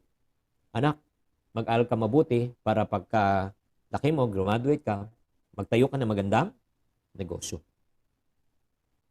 Oo. Di ba? Parang, ang dami kong I'm Filipino-Chinese. Ang dami kong mga classmate na Pinoy. Pag-graduate nila, look for a job, kami, nag-start kami ng buy and sell na maliit na negosyo just to call it as our own. Question, who do you think has a better opportunity to earn more money? The one who looked for a job or the one who started a business?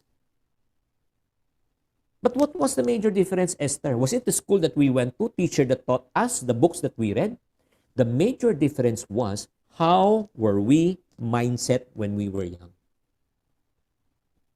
Do not ever underestimate the power of mindset, because mindsets are just like wet cement. Once you made an imprint, it will set it for life. Humuhubog yan eh. Kaya nga, Kuya Gas, Celso, Ria, tatanungin ko po kayo, ano yung way of thinking mo? Because your way of thinking will dictate your way of living. Wrong way of thinking, wrong way of living. Right way of thinking, right way of living. Am I making sense? Yes or no? Ano yung mga wrong way of thinking that really traps us? That's the reason why we are not rich and successful. Narinig nyo na itong sabihan to, I cannot start a business because I do not have what? Money. Hindi ako makapag-umpisa dahil wala akong kapital.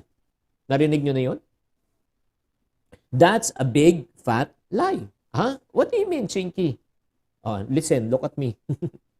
Bigyan mo ng 1 milyon ang isang taong walang kaalam-alam. Bigyan mo ng 1 million pesos, June, Emil. Balikan mo siya after 1 year. Yung kaibigan mo, kamag-anak mo na walang kaalam-alam. After 1 year, ang question ko, ano yung status niya, Renato? Mayaman o mahirap? Sige nga, pakitype. What do you think will be his outcome? Isang taong walang kaalam-alam, bigyan mo ng 1 milyon. Tama kayo, Esther. Colonel Genaro, tama kayo. Ubus na yan. Di ba? Ito naman, tanungin ko. Tanggalin mo ang kayamanan ng isang bilyonaryo sa Pilipinas. O, let's say, late Henry C., late Go Kong Wei, di ba? Lucio Tan. Tanggalin mo lahat ng kayamanan nila. Balikan mo sila after 1 year. Anong estado nila? Anong status nila financially? Mayaman na ulit. Tama o mali? Weird. Ito yung weird. Come on, reason with me. Isa, binigyan mo ng 1 milyon, naubos. Ito, tinanggalan mo ng pera. Pagbalik mo, dumami pa ang pera. Pagpapatunay, Kuya Benji, Celso, di ba? Colonel Lopez, kahit daghan ang imong kwarta, pag dili mo alam kung anong gagawin mo sa imong kwarta, mauubos ang iyong kwarta. Di ba? Di ba? Kahit gamay lang ang imong kwarta. Pero kung ikaw marunong ka, madiskarte ka. Kaya nga for people who are about to retire already in the armed forces, in the at the same time in the service, no? Special, please, ito lang kahit makuha mo yung retirement fund mo, pag hindi mo alam kung anong gagawin, maniwala ka, dahan-dahan mauubos yan. How many people, you can ask the HR, how many people na in the service, after receiving their lump sum, after 2 to 3 years, bumabalik na, ubos na. Am I making sense here? Yes or no? I may offend you by saying that it's okay. Hindi naman tayo magkakilala eh. At saka virtual naman to eh. Hindi nyo naman alam saan ako nakatira. But at least I'm telling you the truth and the truth will set you free. And sometimes it's too self-serving by saying, you know what, Chinky, you're saying that na education, financial education, para you can sell us more. You can, you know what? You reading my books, coming to my seminar will not make me rich. If you learn and apply it in your life, it will make you rich.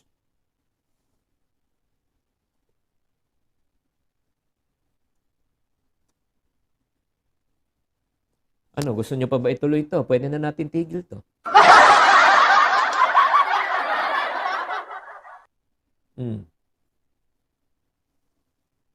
Ito pa, wrong mindset. Tuloy daw, sabi ni Marilu. Ana Marie. Ako, masunurin ako. Uto-uto. Narinig niyo na ito? Sana kung malaki lang sweldo ko, malaki lang income ko, ganda ng akong kinabuhi. Diba? If I can only have, I can earn 200,000 a month, $500,000 a month, I will be okay. Now look at me. Reason with me. Naalala niyo pa yung unang sweldo niyo? Gamay o daghan? Maliit o malaki yung unang sweldo? Gamay. Maliit lang. Itong himala, di ba? Ito yung himala, Dija. Di ba? Colonel Linaro. Nung gamay ang atong sweldo, kasya. Nung daghan na, di ba, ang atong kwarta, ang atong sweldo ay kulang na. Di ba nung maliit ang kita, napagkakasya, nung lumaki na kita, nagkulang na, nagkautang pa? O, parang, di ba, tinujod ba? Miracle! Miracle! Nung maliit. Kaya nga, alam mo, proposal ko sa government, ibalik ang sweldo sa maliit. Para magkasya. No, you know what? The reality is, the problem is not the income. The problem is the person who's handling the income. The problem is nagbago yung mindset. Nung nagbago yung mindset, nagbago ang lifestyle.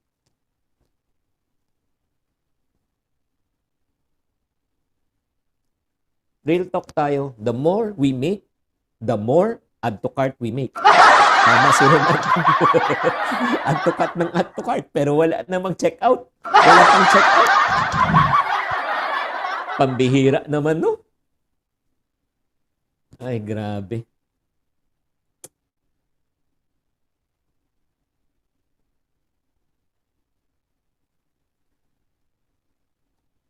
So, nagigets nyo na ba?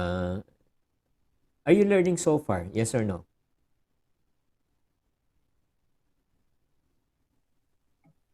Yes, sir.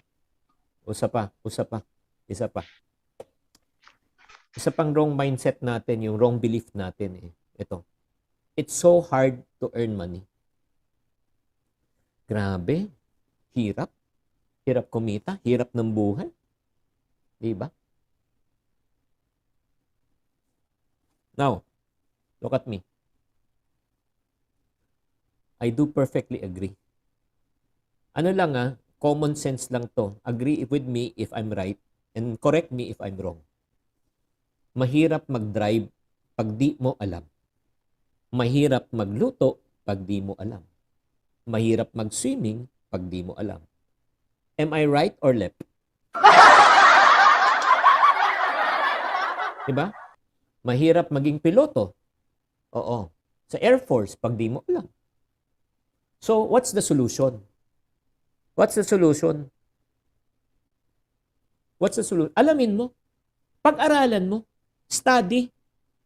Pag natuto ka na mag-drive, dadali. Pag natuto ka mag-swimming, dadali. Pag natuto ka na magmotor, dadali. Pag natuto ka na magpalipad ng eroplano, dadali. Agree? Ngayon, next question. And I want you to answer me truthfully and honestly. Sino sa aton, sa tanan dire, na nahihirapan na kumita? Additional income. Nahihirapan mag-ipon, magtigom.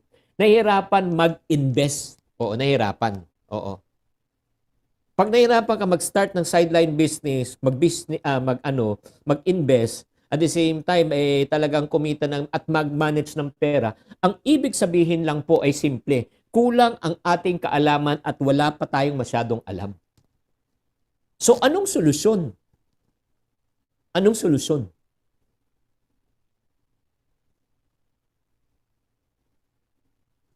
It's no different with kanina, hindi ka marunong mag-drive, nag-study. Hindi ka marunong mag-swimming, nag-study. Di ba? Hindi ka marunong mag-business, nag-study. So yun. The key is what? To study, to learn, and research.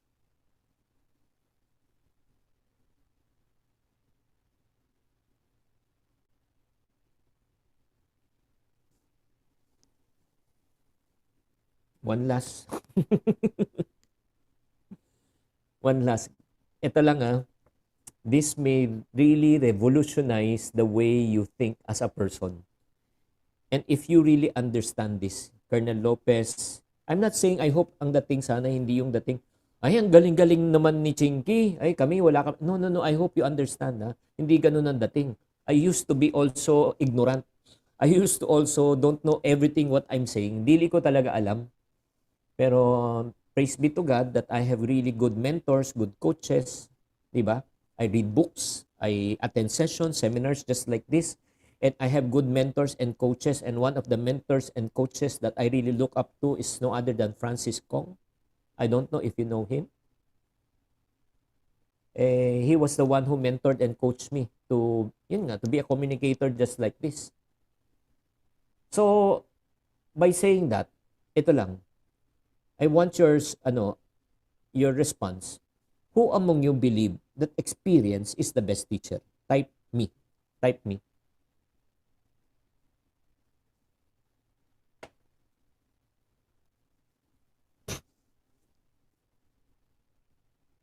Okay, maraming nagto-type.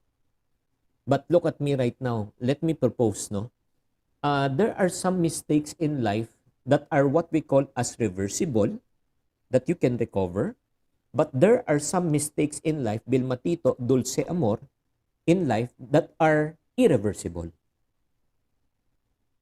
Like for example, syempre nasa nasa service naman kayo. 'Di ba? Going into battle, going to war, 'di ba? You have only one chance. Oo, one chance. Hindi ba parang computer game kung nagkamali ka, 'di ba? Nagkaroon ka ng injury, restart, pwede kang bumawi. Dili na. Pag talagang in battle, kung nagkamali ka, natamaan ka ng bala, it may cost your life. Parang lang yan Squid Games. Irreversible yun, yung pagkakamali na yun. Do you agree? Yes or no? Tama ba ako? But there are certain things in life when you made a bad decision. You ate at a bad restaurant. And then you can try again. Kasi it so happen, pangit lang talaga yung food, hindi lang magaling yung magluto, reversible siya. Pero let me tell you this, unsolicited lang to. Colonel Lopez, Roma, Catherine Bruce, listen and look at me. When it comes to money, when it comes to business, when it comes to investment, experience is the worst teacher. Ask me why.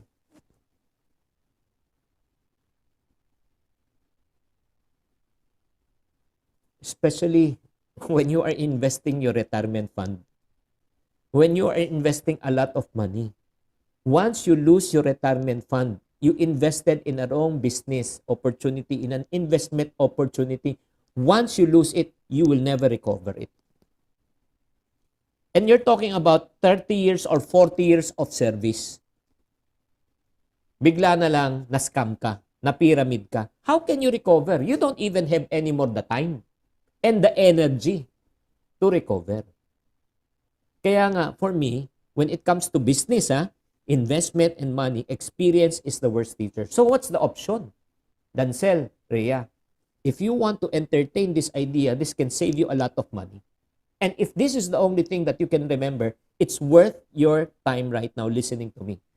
Learning from other people's mistakes and experiences is the best teacher.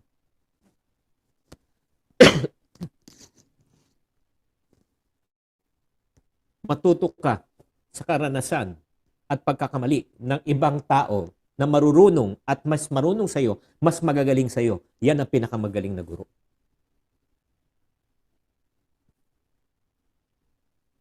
Hindi porket na sinabi mo, I want to fly the airplane. Sige, let me fly one. Oo. Experience is the best teacher. Magkamali ka pang nag-crash ang airplane, tapos. That's the reason why may school, may training, may mentor, may magtuturo. Mayroong pang ang tawag doon, 'di ba? Yung parang prototype na parang 3D na gagamitin mo muna before you fly the actual plane. So just in case you make a mistake, it will not be catastrophic. Simulator, tama po. Yun po yun. Kaya nga, experience is not the best teacher. Let me tell you this. And does it mean to say that you won't make mistake even if you learn from the best? You still will. But you cut down your learning curve. You cut down your learning curve. Honestly, no, mga officers and gentlemen, you can ask probably our speaker kanina. It pains me to see. It pains me really to see na talagang people who are just excited, di ba? May pera lang, they invested and they lost everything. It pains me. Grabe. Kung mabasa mo lang ang akong mga messages at law, na talagang yung mga tao na na-scam, mga tao na nanlugin, na tao lubog sa utang, nako, maiiyak ka lang talaga. Ang tanong sa akin, anong gagawin ko? Parang sa loob-loob ko. Nako. Kaya nga, prevention is better than cure. Before I continue, how much time do I have? Can anyone talk to me? You can have all the time, Chinky. Ganun ba yun?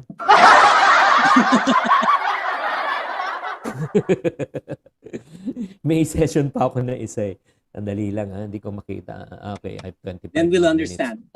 Yeah. Okay. So are we learning so far? Yes or no? So, ang first na kailangan talaga, the first secret is change your money mindset. It will change your financial life. Change your money mindset. It will change your financial life. My question to you right now, are you prepared to change your money mindset? Yes or no? If any one of you is prepared to change your money mindset, towards the end na lang, I cannot tell you. Sa ending na lang, after the Q&A, I will tell you how. Okay? Kung paano, so that I can help you further. So let's go to the secret number 2. Number 1, change your mindset. Diba? Mindset, action, result. Number 2, change your habits. When you talk about habits, yung action mo, yung behavior mo. Because unfortunately, all of us, we're creatures of habit. Kung ano nakasanayan mo, yan ang pag-uugali mo. Ilabas nyo nga sa screen. When you wear your shirt, no? Kanyari, jacket ba? Mag-wear ka ng jacket or wear ka ng pants. Anong inuuna mo? Right or left? Sige nga. Pakitype. Pag mag-wear ka ng pants na lang, pants, right leg first or left leg? Pakitype. So mga iba, tignan nyo, right. Mga iba, left. Yung mga iba can't remember kasi may Alzheimer's na. Nagigets nyo? Yung iba-iba tayo eh. Kasi yan nga yung habit, sabi ni Roman, depende kung may masasandalan. Ano to si Jocelyn Sabay? Ano ba yan? Sabay daw. You're pulling my leg. Oo naman. Alam mo, in finances, it's never about numbers. It's all about habits. Kaya nga, you must first form the habit, then the habit will form you. Kung gusto mo talaga, baguhin mo ang imong batasan. Alam niyo po yung batasan? Mga kabalo? Batasan? Oo, sa pambansa, Quezon City. Malapit yun. Nandun sa Congress.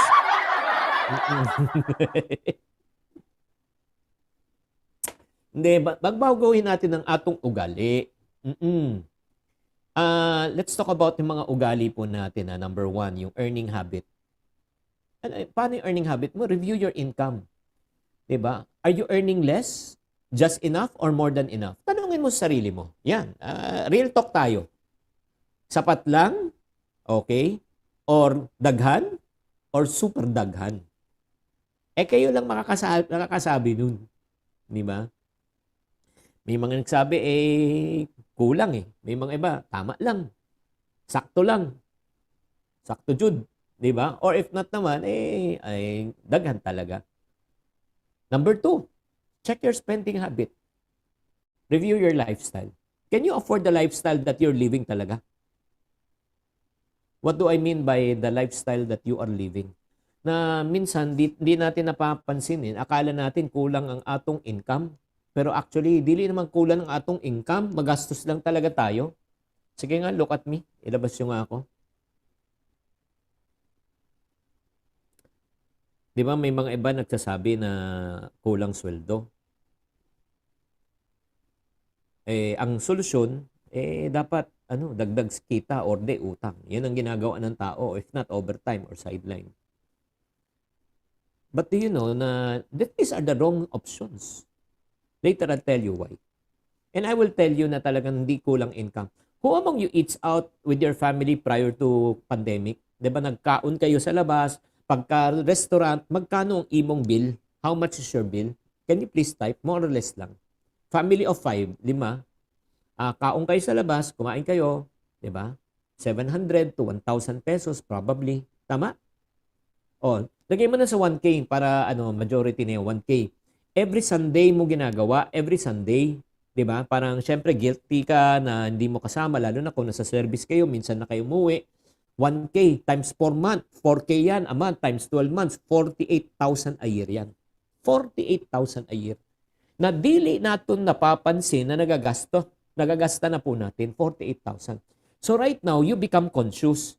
Ay 48,000, laki nito, daghan nito, talagang dako So ang gawin natin, instead na 4 times a month ka kumaon sa labas, or let's say magpa-food panda o magpa-grab food, duha na lang 2 times. So 2,000 times 12, 24,000.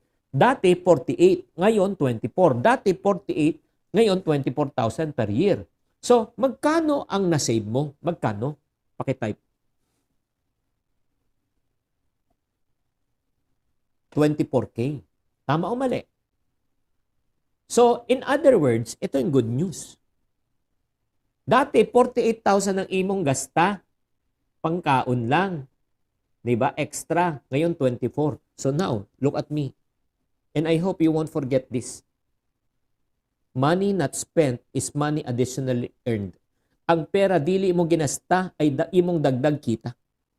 Dili mo kailangan mag-overtime, magsanla, mangutang para ma-support ang lifestyle. Bawasan mo lang ang imong gasta, di ba? Bawasan mo lang imong gastos, di ba? Your spending, nadagdagan ng income mo.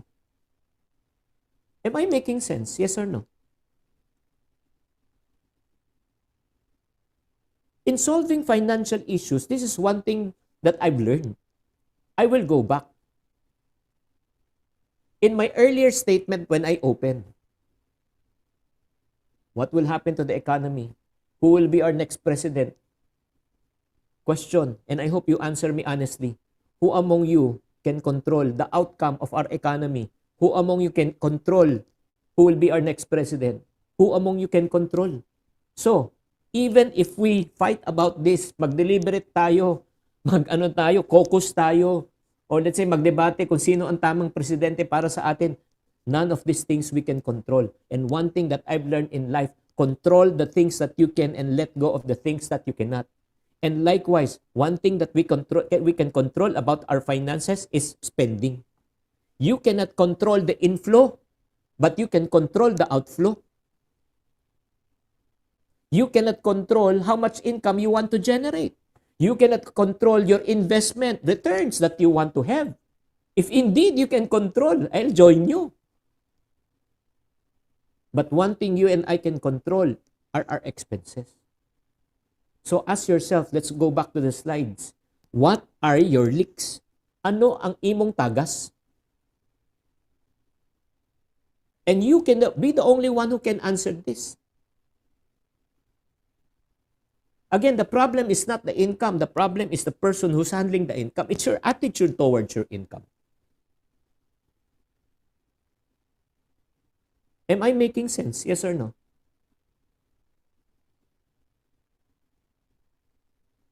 But sometimes, when we touch, the honesty is too much.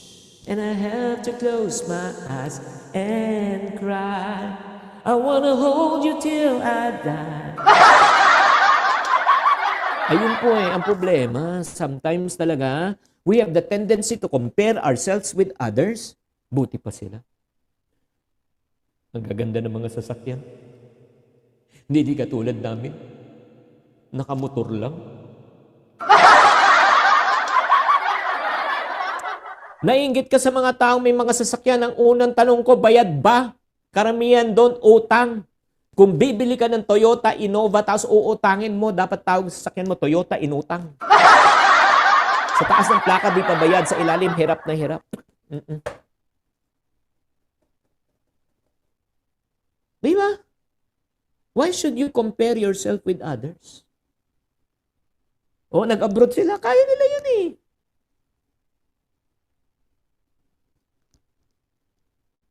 Real talk tayo. Sino ba nagpapahirap ng ating buhay? Come on, talk to me. Sino ba nagpapahirap? Who's making this complicated?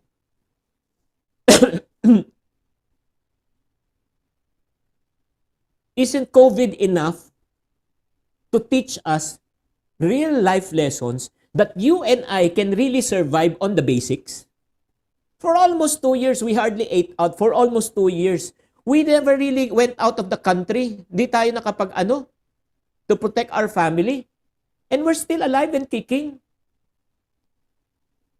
Hindi po ako galit, nagpapaliwanag lang.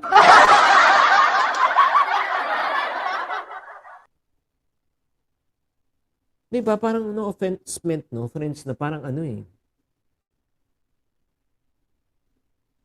Dalawa lang naman yun eh. Naawa ka sa sarili mo o mayabang ka. Self-pity or self-glorification. Ako meron, kayo wala. O, buti pa sila. Sila meron, ako wala.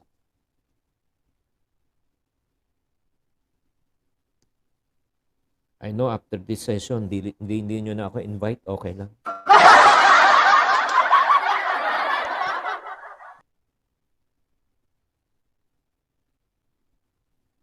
Alam ko may nagsasabi sa inyo, sana nakikinig ang misis ko ngayon.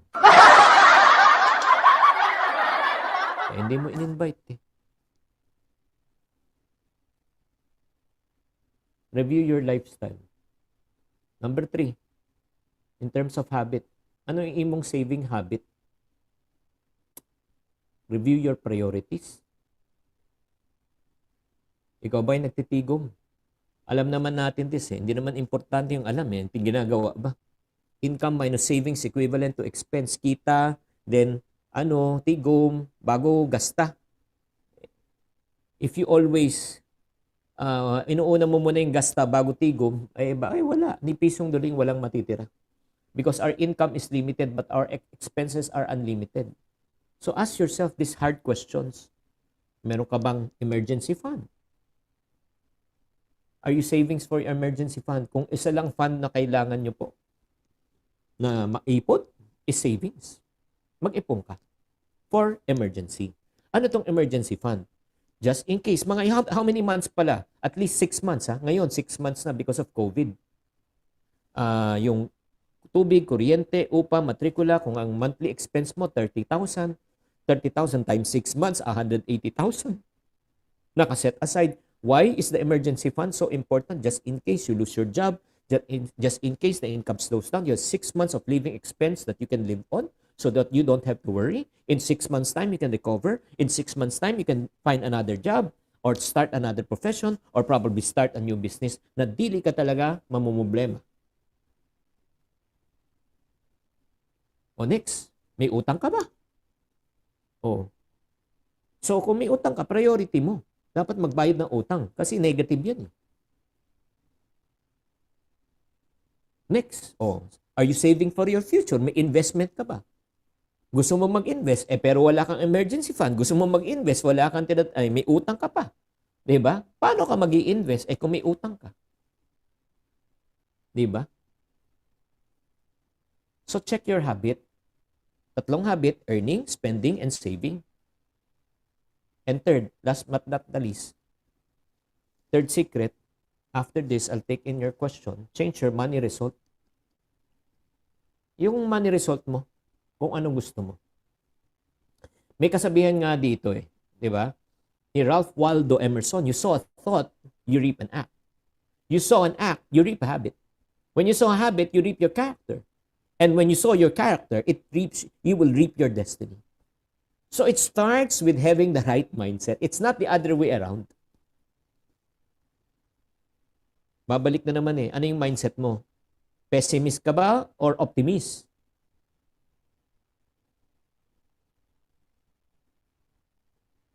Final na to tapos Q&A na tayo.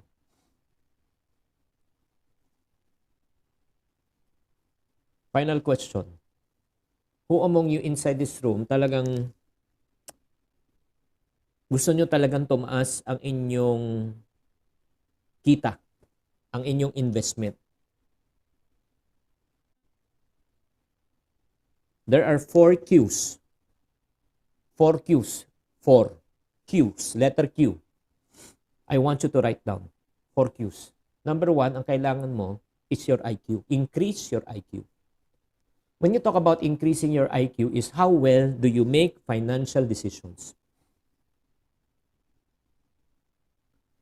Kung sa IQ pa lang, baksak na, wala na tayong pag-uusapan. Like, 1 plus 1, 11.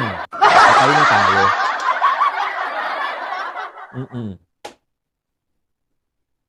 Kasi from there pa lang, pagka yung mga basic, like for example, maganda ba na umutang para magnegosyo?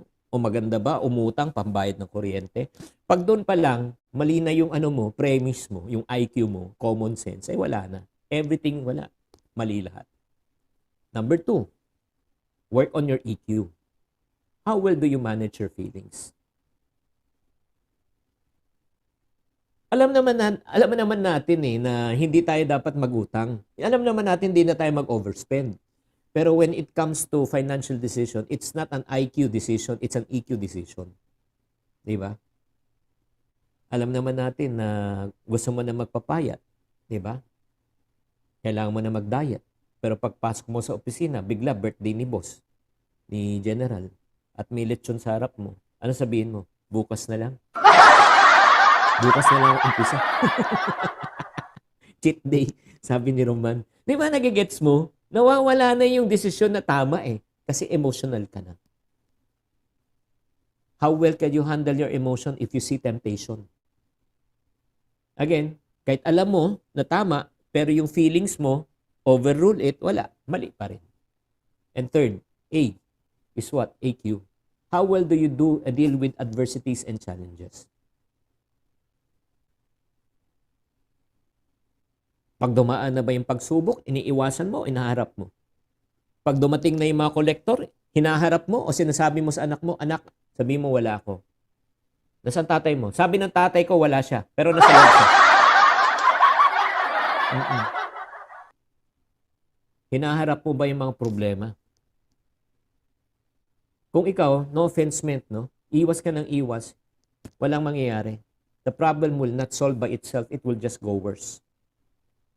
And last Q that you need to work on is what we call as FQ. You need to learn how to increase your financial quotient. How well can you earn? How well can you manage? How well can you grow? How well can you protect your money? Ano yung tinatawag na FQ? Alam mo, pagka hindi po nag-increase ang ating FQ, yung financial quotient po nga natin, in terms of earning money, managing money, growing your money, and protect your money, wala. Friendship. Maniwala kayo. Babalik na naman tayo, kahit milyon ang imong kwarta at pera, at the end, mauubos siya. Let's open the floor for question and answer, please.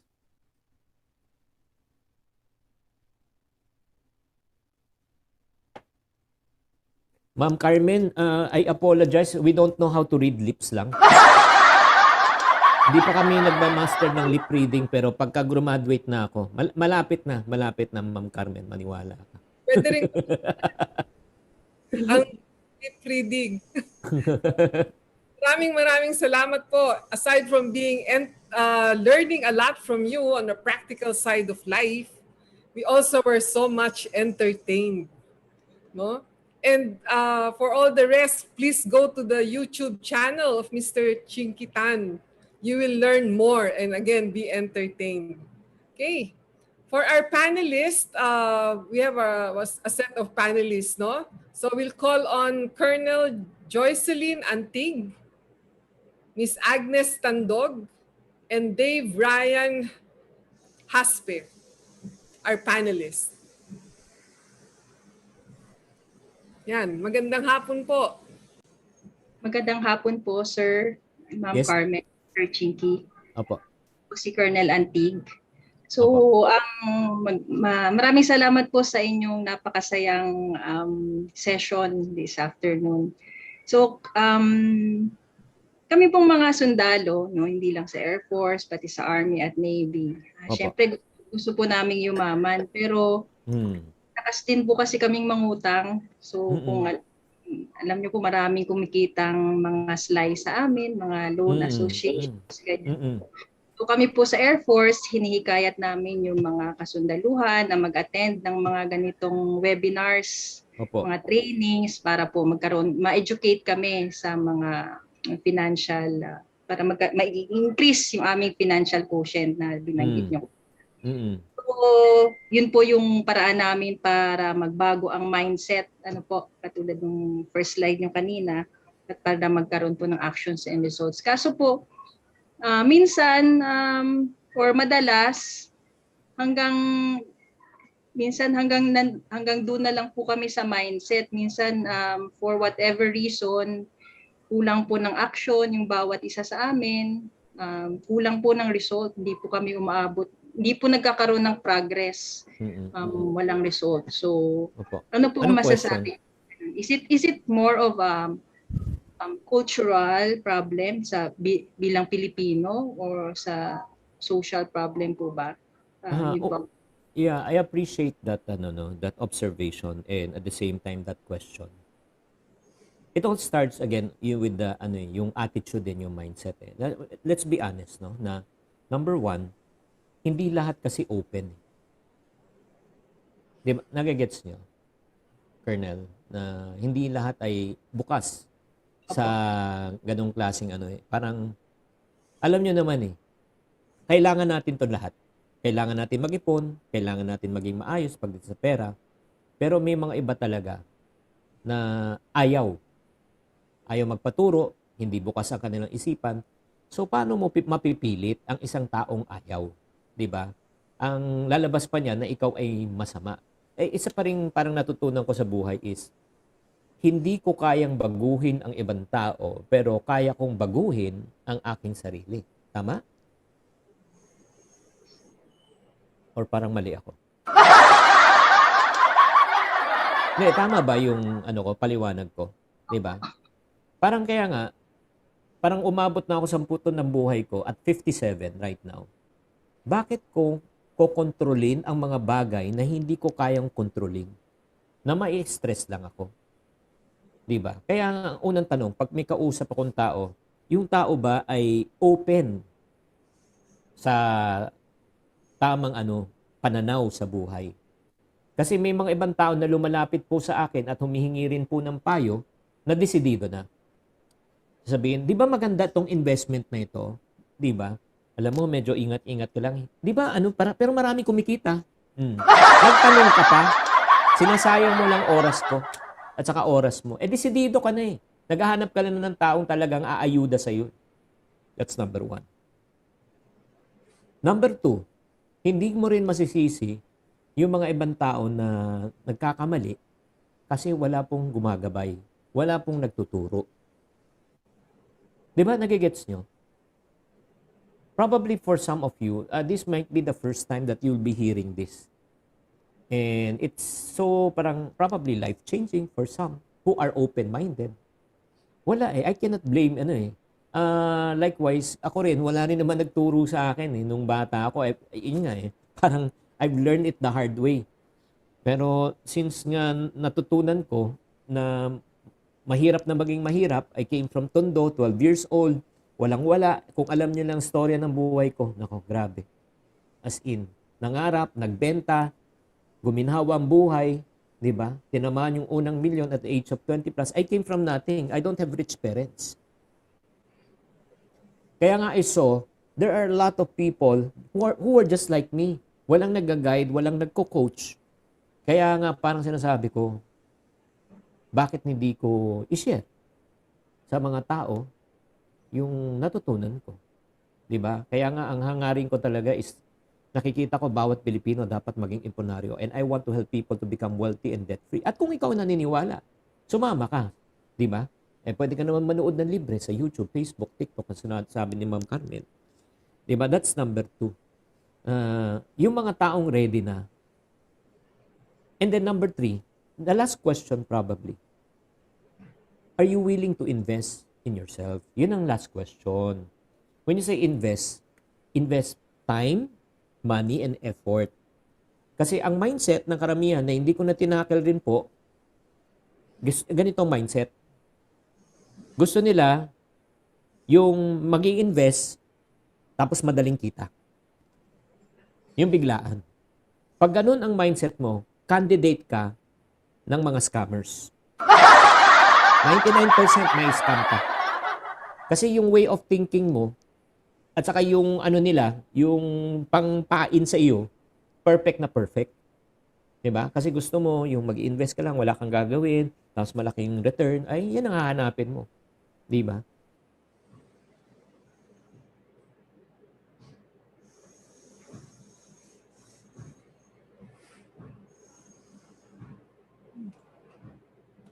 Hi, sir. Naghang siya.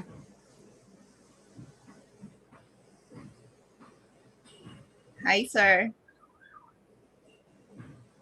Naghang yata yung internet niya. Something.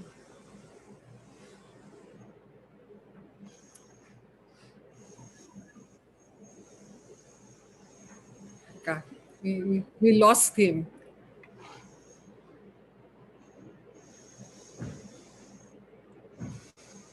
Mr. Tan, Mr. Chinky Tan. Nawala siya. Anyway, ano nga yung pinag-uusapan natin? Yung mindset. Mindset na ba ng action? No? I think there were some questions yesterday. Cheat, are you around? Yes. Actually, may itatanong yata si Miss Tandog. Miss Tandog, you have your insights. You were about to say something. Sige po, we can continue. Yeah. Si Miss Tandog, do you have a question? Ay, naka-mute po kayo. Naka-mute po kayo. Yan, okay. Yes, ma'am. Actually, it is for Mr. Chinkitan eh. Pero iko-question ko na rin po. Baka may makasagot po sa ating mga panelists. It is for the benefit of our civilian human resource. The Philippine Air Force as an organization for civilian human resource, named as Philippine Air Force Civilian Employees Association, commonly known as PAFSEA, which is a non-profit organization. More so, the PAFSEA collects monthly contributions from its members, which supports the projects of the association and further supported by the command for its expenses. However, since it is a non-profit organization, the association faced some financial difficulties to accommodate all the projects. So, can anyone give us other means that can increase the funds of the association aside from donation coming from our members without violating its registration as non-profit organization and the command policy against solicitation? And can anyone also give us advice on how to manage our existing funds that will support the current and future obligations of the associations for its members? So, Miss Tandog, you are with the association? Are you with that association? I am the former PAFSEA treasurer, ma'am. Okay. So if you would, I mean, for me, no, if we have listened to the previous speakers, they were talking also of various investments, diba? Various investment instruments. I was just wondering if your association can engage in investing in those kinds of instruments like stocks or the mutual fund, the REITs, yun yung mga napag-usapan kanina. Pwede ho bang mag-invest doon para the association can also hire people on investment? Actually, ma'am, pwede naman po. Pero with regards, ma'am, kasi sa existing funds namin, depleting. May I say something po? Ganong katanda na po yung inyong asosasyon?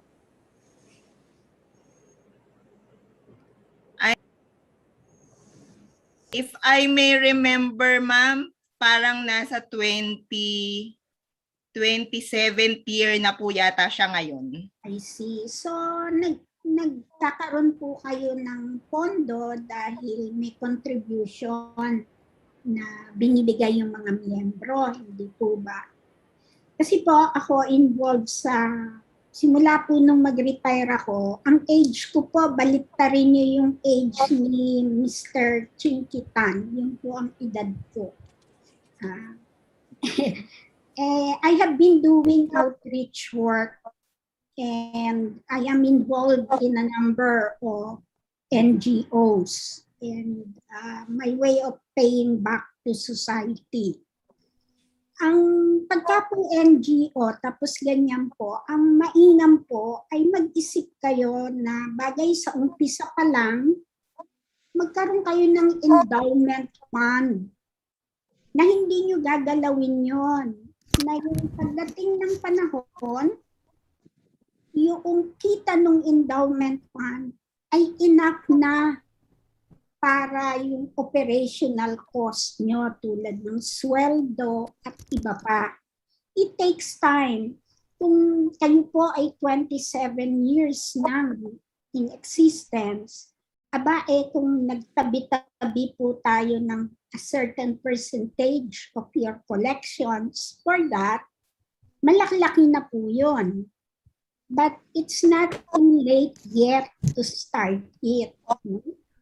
I-restrict nyo po yun, yung pondong yun, para yung kita nun, yun ang panggastos ng NGO. Marami pong NGO na tulad ninyo na naghihirap dahil ang pondo ay nawawala. Ano po? Pero you can accept donations. Marami po kayong makukuhanan ng grants. I-try niyo po ang mga embassies. May mga embassies po na nagbibigay ng grants. May tinutulungan po kami isang NGO din eh. Ang pondo nila nanggagaling pa sa Singapore, isa ding NGO ang nagbibigay. Nagbibigay din po kami doon ng basic literacy modules. Ano po? Kaya siguro po, pag-aralan natin yung inyong financials at tignan natin, kailangan i-prioridad po natin ang mga gastusin tulad ng sinasabi ni Mr. Chinky Tan. No? Ang goal ko po, huwag kang gumasta dahil magandang merong ganon. Ano lang ba talaga ang kailangan? What are the musts? Yun lang po.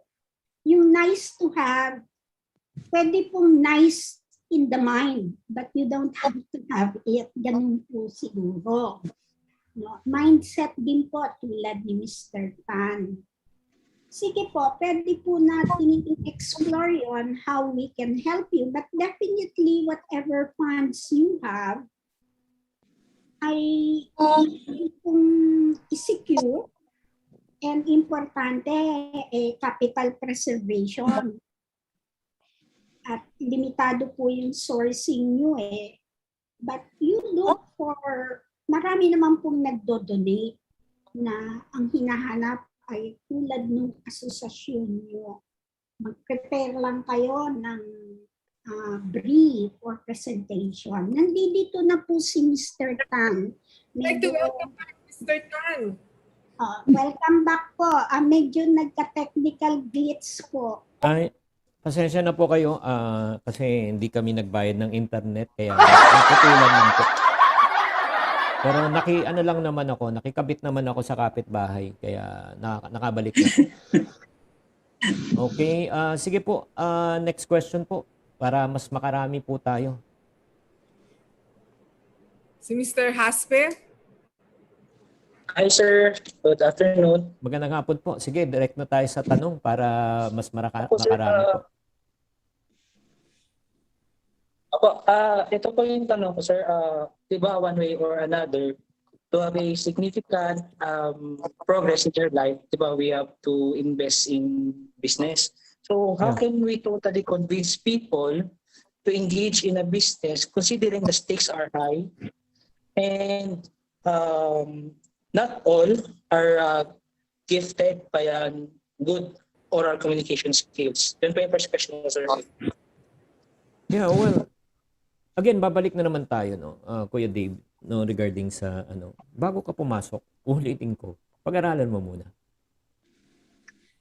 Hindi po, parang ang hirap, mahirap talaga na sabihin natin. Trial and error tayo, invest tayo 100,000. Diba? Malaking pera yun. Diba? Kung gusto mo, again, two ways no, to do it. Two ways. Trial and error by experience, it's costly. Or again, learn from other people. Ang next na naman ang concern, gusto ko matuto pero hindi ko naman alam saan ako pupunta. Diba? Kaya nga, ang dami namang, sa internet, ang dami na pong libre ngayon na pwede nyo pag-aralan. Pero kung gusto nyo talagang mas maganda, magtanong na rin kayo sa mga taong successful na nagnenegosyo. Number 2, kung kayo naman po ay may pondo, ito lang po, I always tell people, invest only the amount that you can afford to lose. Halimbawa, may 100,000 ka na puhunan pag na-negosyo mo. Trial and error, nag-aral ka na. Ang invest mo lang 10%, 10,000 ka mag-umpisa. Just in case na namalugi, Kuya Dave, may 90% ka pa. Try ka ulit 10%, nalugi ulit, di ba? Try ka ulit, mayroon ka pang 80,000. Try ka ulit 10,000. Kumita on the third attempt. Nalaman mo na yung sistema. Naalaman mo na yung pasikot-sikot. So, ang good news, pwede mo nang reinvest yung 70,000 para magpalaki at mabawi mo na yung 20,000 na loss. Di ba? So, in other words, yun yung dapat yung gawin. At hindi ko, siguro, I don't encourage any one of you na maglo-loan kayo para magnegosyo. Lalo na kung first time. Bakit? 90% chance malulugi yan. Imagine mo, nalugi ka na sa negosyo, nagbabayad ka pa ng interest. Sakit nun. Mas maganda, mag-ipon ka na ng pera, tapos i-divide mo, depende sa iyo kung ano yung risk profile mo. Ako, risk profile ko, very conservative ako, 10% lang. Kung may 1,000,000 ako, 100,000 lang ang isusugal ko. Makaka-recover ako. Pero pagka 1,000,000 ay bubuhos ko, hindi. So, Kuya Dave, yun po. Nasagot ko ba yung katanungan niyo po? Yes po, sir. Meron pa ako isa. Sige. Considering po, hindi po related sa business, sir, no? Related po sa work. Considering we are in a pandemic, if our work is already mentally taxing, what could be the balancing factor or borderline para mapangangalagaan yung ating mental health and retaining or leaving a job to be retaining a job to be financially stable? Totoo yun. Ang importante kasi we cannot focus only on wellness, honestly.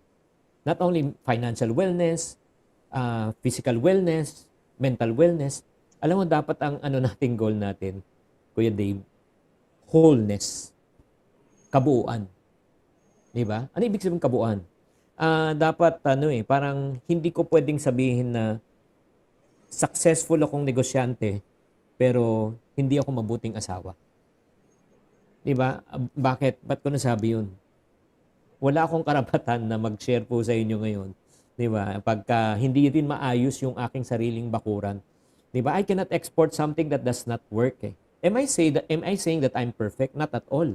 Pero tinitignan ko kasi kabuuran, di ba? Kaya nga meron akong ginawa na palabas pa lang yung money wheel, no? Chinkitan's money wheel. Kung gusto mo talaga na maging maayos ang finances mo, in terms of savings, in terms of investment, in terms of utang, in terms of cash flow, lahat wellness 'yan. Pagdating naman sa buhay, 'di ba? Sa wheel of life naman, kamusta ang spiritual mo? Kamusta ang mental mo, emotional mo, relational mo, physical mo, financial mo, 'di ba? Social mo, kailangan buo rin 'yun. Kung may mababa doon, kailangan ayusin po talaga. Ganun po talaga. Kaya ang labanan is, number one, is kailangan mabuo po yun. Mahabang usapan yan. At pangalawa, Kuya Dave, sa panahon po ngayon, para hindi rin tayo ma-stress, no, sa ating ginagawa, ang siguro pakiusap ko lang po is think less of ourselves and think more of others. Masyado tayong paano, 'di ba? Ang dami nating mga dating nagagawa, hindi natin nagagawa. Ang daming mga kalayaan sa atin na napagkait na kailangan natin. Pero kung alam mo, sa totoo lang, kung nalulungkot kayo at medyo nade-depress kayo sa sitwasyon nyo,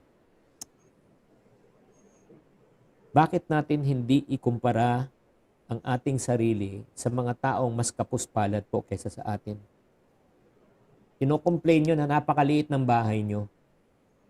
Diba? Lahat abot kamay. Diba? Abot kamay CR, ref, kapag kainan, diba tulugan? Bakit hindi mo ikumpara ang sarili mo sa mga taong walang matirahan at tahanan? Nagko-compare ka, nagko-complain ka, sardinas na lang araw-araw at tinutubuan na kayo na mag-anak ng kaliskis. Bakit hindi mo ikumpara ang sarili mo sa mga taong walang makain? Katulad lang kanina po sa programa namin, may isang humiling sa amin na bata na 11 years old na sana mabigyan daw siya ng reading glass dahil nagmo-module siya at hindi na siya makakita ng mabuti. Binigyan namin ng konting kahilingan sa aming programa sa pamagitan ng mag-budget tayo ni Tintin Babaw. Pinadala namin sa tulong ng Ideal Vision. Tinignan ang mata niya at binigyan ng salamin na ang halaga ay 1,500. Pagbalik ng bata, sobrang tuwang-tuwa. Sobrang abot langit ang kanyang pasasalamat na nakakita siya ng mas mabuti na muli sa halagang 1,500. Na minsan, yung mga anak natin nagko-complain. Yan na ba kakainin ulit?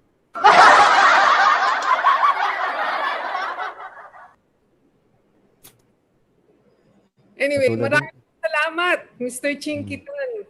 At ngayon, hindi na po secret sharing with all of us the secrets of the rich, no? So maraming pong salamat, Mr. Chinkitan. Maraming pong salamat sa mga panelists. So wag niyo hong kalimutan, log into the YouTube channel of Mr. Chinkitan for learnings and entertaining. Maraming Magpapaalam na ba tayo, Ate Carmen? sabi po kasi sa akin, meron daw po kayong webinar. Meron po na webinar. Sige, pwede na akong magpaalam ng maayos.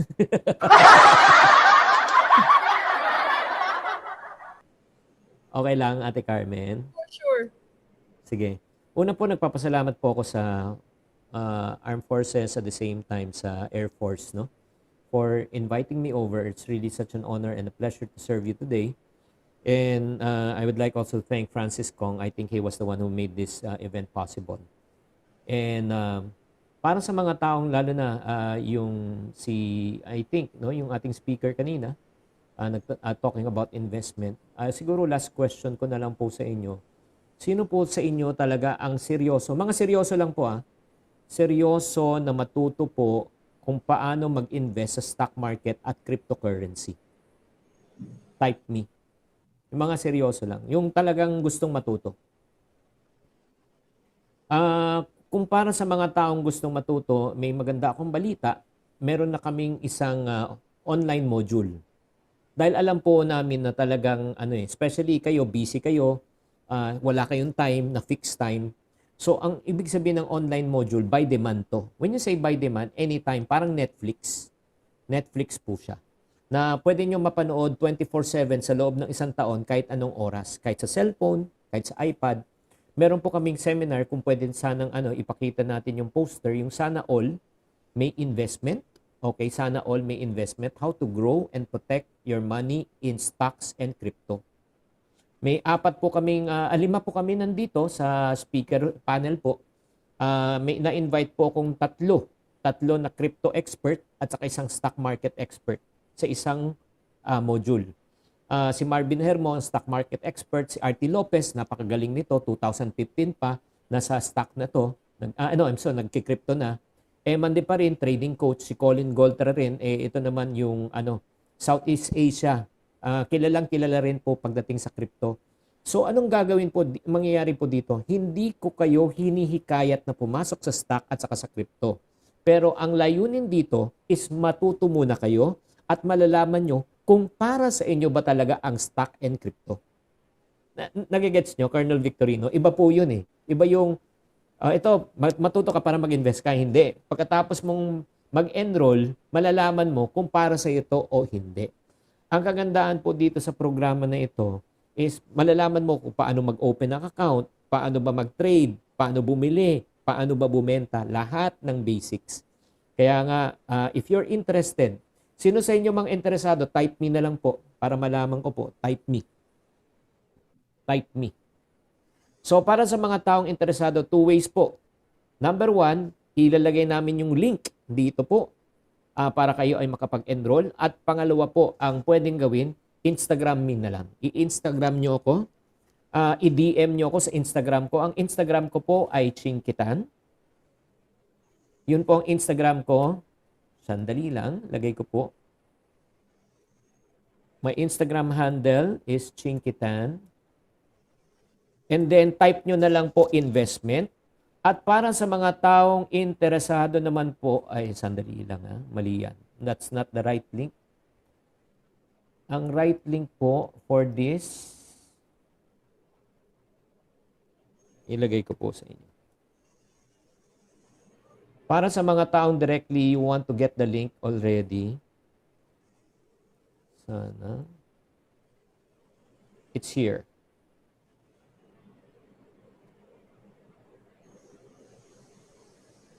I'll send you this link. Ito po. Ito yung tamang link. You can just register here. Maraming salamat, Ate Carmen, Colonel Victorino, sa lahat ng mga officers po ng Air Force, Armed Forces, at Hukbong Sandatahan ng Pilipinas. Maraming salamat po. Maraming salamat po. So we now have our Thank you, sir.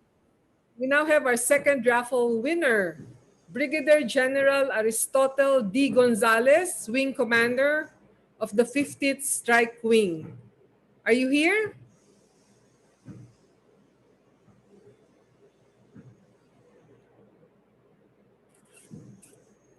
Hindi pa ho siya sumasagot? Yes, ma'am. Andito, sumagot siya. Okay. Maraming salamat po. Now, we will have our closing remarks from our chairman of the Phoenix Foundation. So may I call on Jose Jerome R. Pascual III. Jeng? Thank you very much, Menchu. Lieutenant General Alan P. Paredes, Philippine Air Force Commanding General, Major General Connor Anthony Canlas, Philippine Air Force Vice Commander, Major General Arthur Condura, Chief of Air Staff, Dr. Conchita Manabat, Liaison Trustee for the Phoenix Foundation Social Involvement Committee, Ms. Carmen or Menchu Sariña, Chairperson of the Phoenix Social Involvement Committee, our distinguished guest speakers, officers, men and women of the Philippine Air Force and the Armed Forces of the Philippines, Phoenix colleagues, ladies and gentlemen. I'm very thankful for this opportunity for the Phoenix Research and Development Foundation to collaborate with the Philippine Air Force and help instill very valuable concepts on personal financial management and investments with our airmen and their families. It has been a very enlightening 2 days, hearing and learning from our distinguished speakers on personal financial wellness and how to discover investment opportunities that could help us achieve financial stability and independence. Yesterday, Mr. Francis Kong opened our forum with a very inspiring message that we should take charge of our life and finances. Dr. Ellen Cabrera, a very good friend of the Phoenix Foundation Social Involvement Committee, shared very relevant concepts on the basics of personal finance and the different facets of financial planning. She showed us where our money comes from, how we spend it, how we should set our financial goals, and plan for retirement. Most importantly, she very clearly described the differences between real investments and scams. Mr. Smith Chua, Chief Investment Officer of BPI AMTC, showed us how they see the prospects of financial recovery over the next few years. He shared the various macroeconomic indicators that will hopefully trend towards the reopening of our economy by 2022, next year. Dean Ronald Mendoza of the Ateneo School of Government illustrated how the pandemic and the longest lockdown in the world has impacted our economy. He also very clearly articulated how good governance and leadership play a big part in responding effectively and recovering inclusively from the pandemic, and therefore safeguard our national security. This afternoon, we looked more closely at how we can actually apply the concepts and insights we gathered from yesterday's sessions. Ms. April Lin Tan, First Vice President for Corporate Strategy and Chief Investment Officer of CLL Financial, enhanced our awareness of the stock market, the different market indicators, when to sell a stock, when to tell stocks are cheap, and when to enter the market. She gave a very positive view in that the worst is over and our economy will soon reopen. And wisely investing in stocks provides better returns that mitigate the impact of higher inflation and interest rates. And I think you'll all agree that Mr. Chinky Tan, our Pambansang wealth coach, gave us a very light, entertaining, fun, and inspiring session on the roadmap, 3 secrets and 4 cues to financial security and wellness. My deepest appreciation once again to our very esteemed and impressive speakers, and I hope all of you benefited and gained insight from their enlightening and inspiring talks. I have to say, though, that I envy all of you who attended the past 2 days, because I did not have similar opportunities to attend seminars like this earlier in my life. This is a jump start on personal financial management for you. In my case, I had to rely on experience, sometimes trial and error, but I had a bit of help naman. I discovered a couple of books that describe personal finance in very simple yet very powerful terms. These books are The Richest Man in Babylon, first published in 1926 by George Clason, and Die Broke, published in 1997 by Stephen Polan and Mark Levine. Let me very quickly share my learnings from these publications. The Richest Man in Babylon outlined the 5 laws of gold, gold as in ginto, or in more modern terms, the 5 laws of wealth. These laws, which I paraphrase for you, are number one, wealth increases for the man who saves at least 10% of his earnings to build an estate for his future and the future of his family. That's number one. Number two, wealth multiplies for the wise owner who invests it profitably. Number three, wealth is safeguarded for the cautious owner who invests it under the advice of men wise in its handling. Number four, wealth slips away from the man who invests it in business or purposes he is not familiar with or which are not approved by legitimate professionals. And the last law of gold or wealth is wealth flees from the man who would force it to impossible earnings or who follows the alluring advice of scammers or trusts it to his own inexperience or romantic desires in investment. I think you will all agree that the sessions we had the past 2 days produced learnings and insights that relate with one or more of these laws of wealth I mentioned. The Richest Man in Babylon taught me the basics of managing my finances. But it was the second book, Die Broke, that gave me a more modern take on personal financial management, or what the author calls the Die Broke philosophy. So here are the 4 principles of the Die Broke philosophy. Number one, quit today, or maybe even quit now. Number two, pay cash. Number three, don't retire, or maybe even better, never retire. And the last, die broke. Let me explain. Quit now means that we should mentally separate ourselves from our employers and start thinking that we are working for ourselves and our families, especially now that it is becoming more difficult to find a job that is secure and rewarding, both emotionally and financially. After all, we work to live, not live to work, right? Second, pay cash is all about living within your means. Don't build up too much debt, especially on your credit cards. I'm not saying that credit cards are bad. Credit gives you the ability to acquire things you need immediately while you still don't have the cash. But pay it off as soon as you can and try to avoid incurring high interest costs. If something you want, like a new phone or gadget or a car, like April Lynn was saying earlier, is really unaffordable, defer your purchase until you have saved enough to buy it. You all know the saying in Tagalog, kung maikli ang kumot, bumaluktot. The third philosophy, never retire. The authors basically dispute the concept that retirement is an end goal, at which time retirees can stop being productive members of society and enjoy retirement. At the same time, opening up slots for the next generation of young people or professionals to join the workforce. Never retire means keeping yourself busy and productive even after you have left your day job. Stay physically and mentally challenged. The body needs a certain level of stress to keep going, just like a car.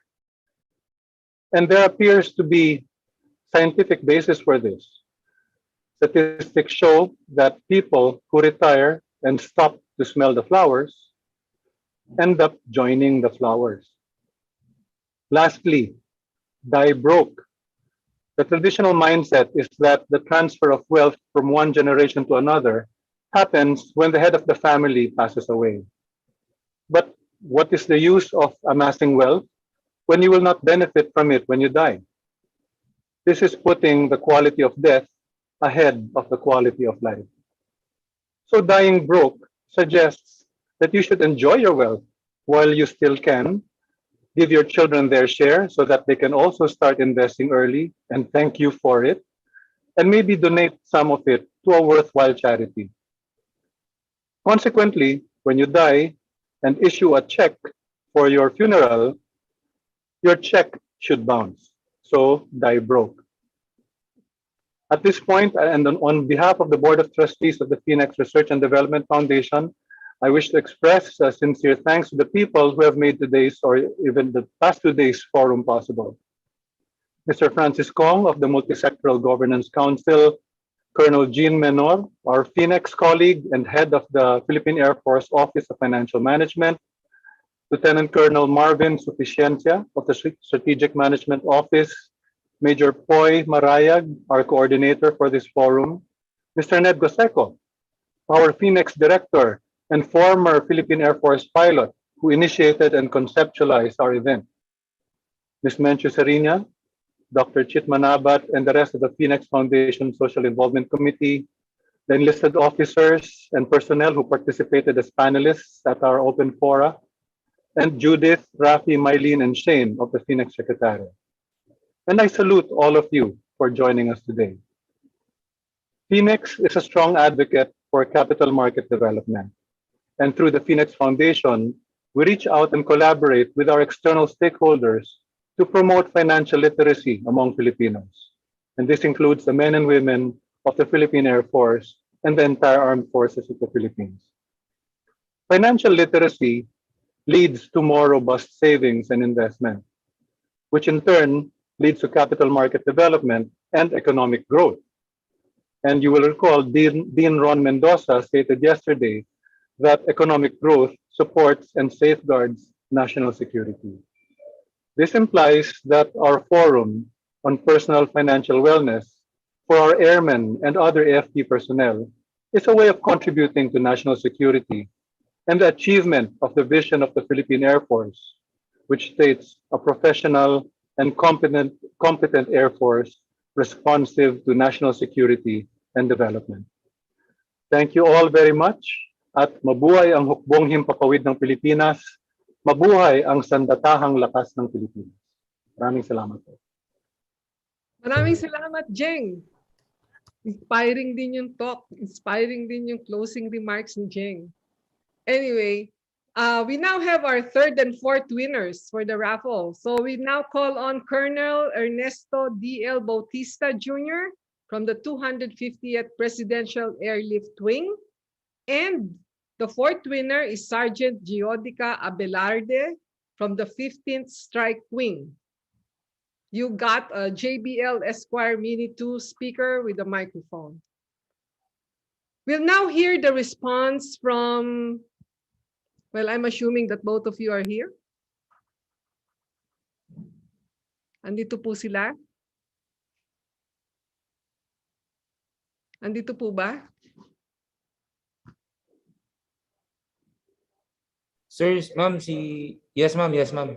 Both, okay. So we continue, no? So we'll now hear our response from General Allen Paredes of the Philippine Air Force.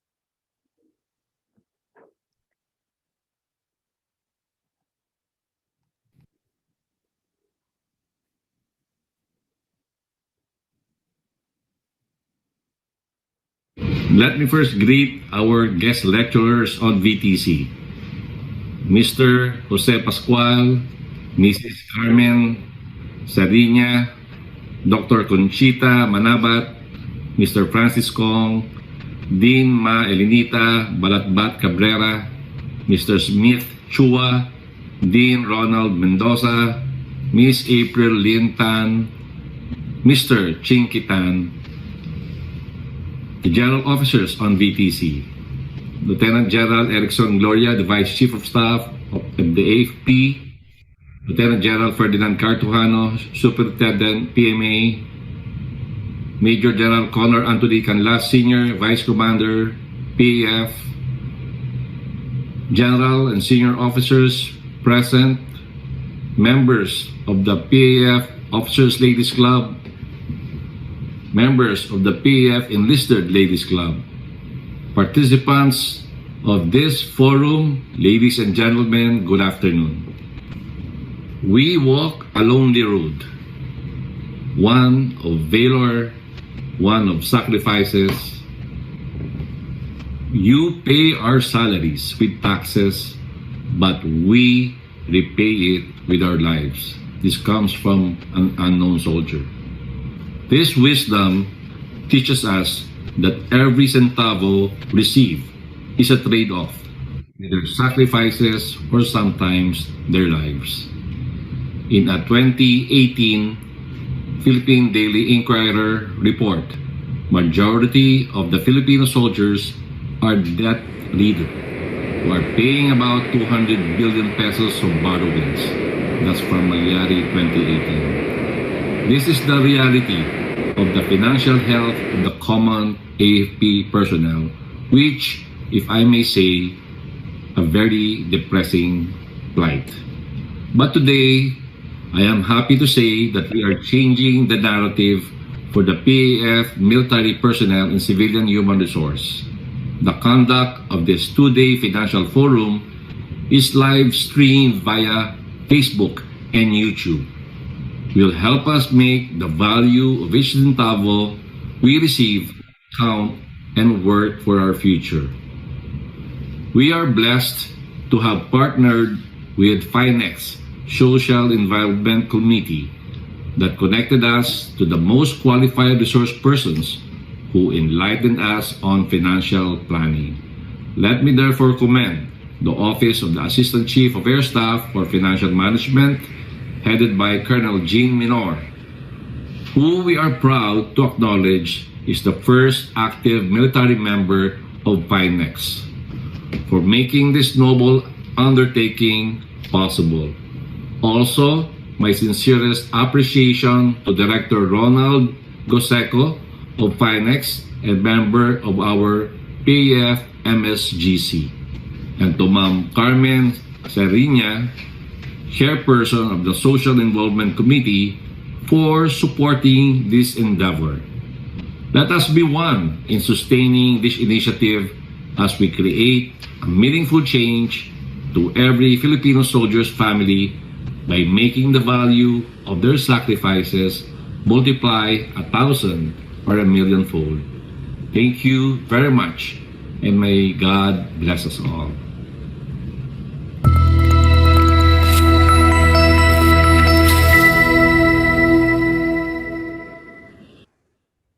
Maraming salamat po.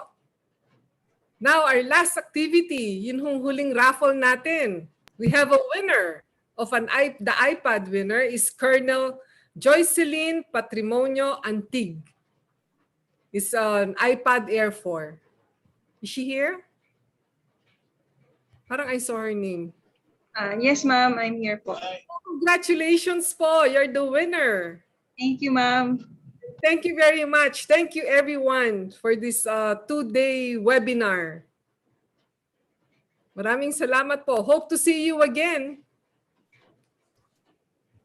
Ma'am, should we stay on for a while? Ma'am, can we request just open cam and screenshot, ma'am? Thank you. Okay.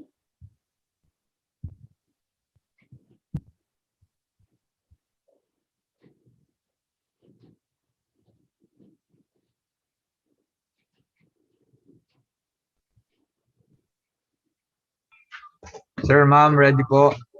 May we request the panelists to open their cam? Thank you.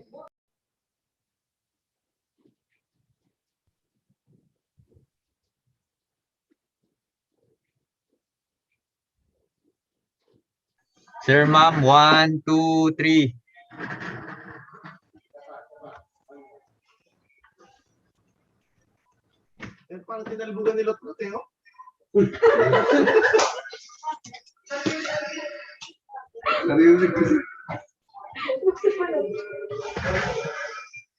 Sir, ma'am, lead 1 po. Wala na.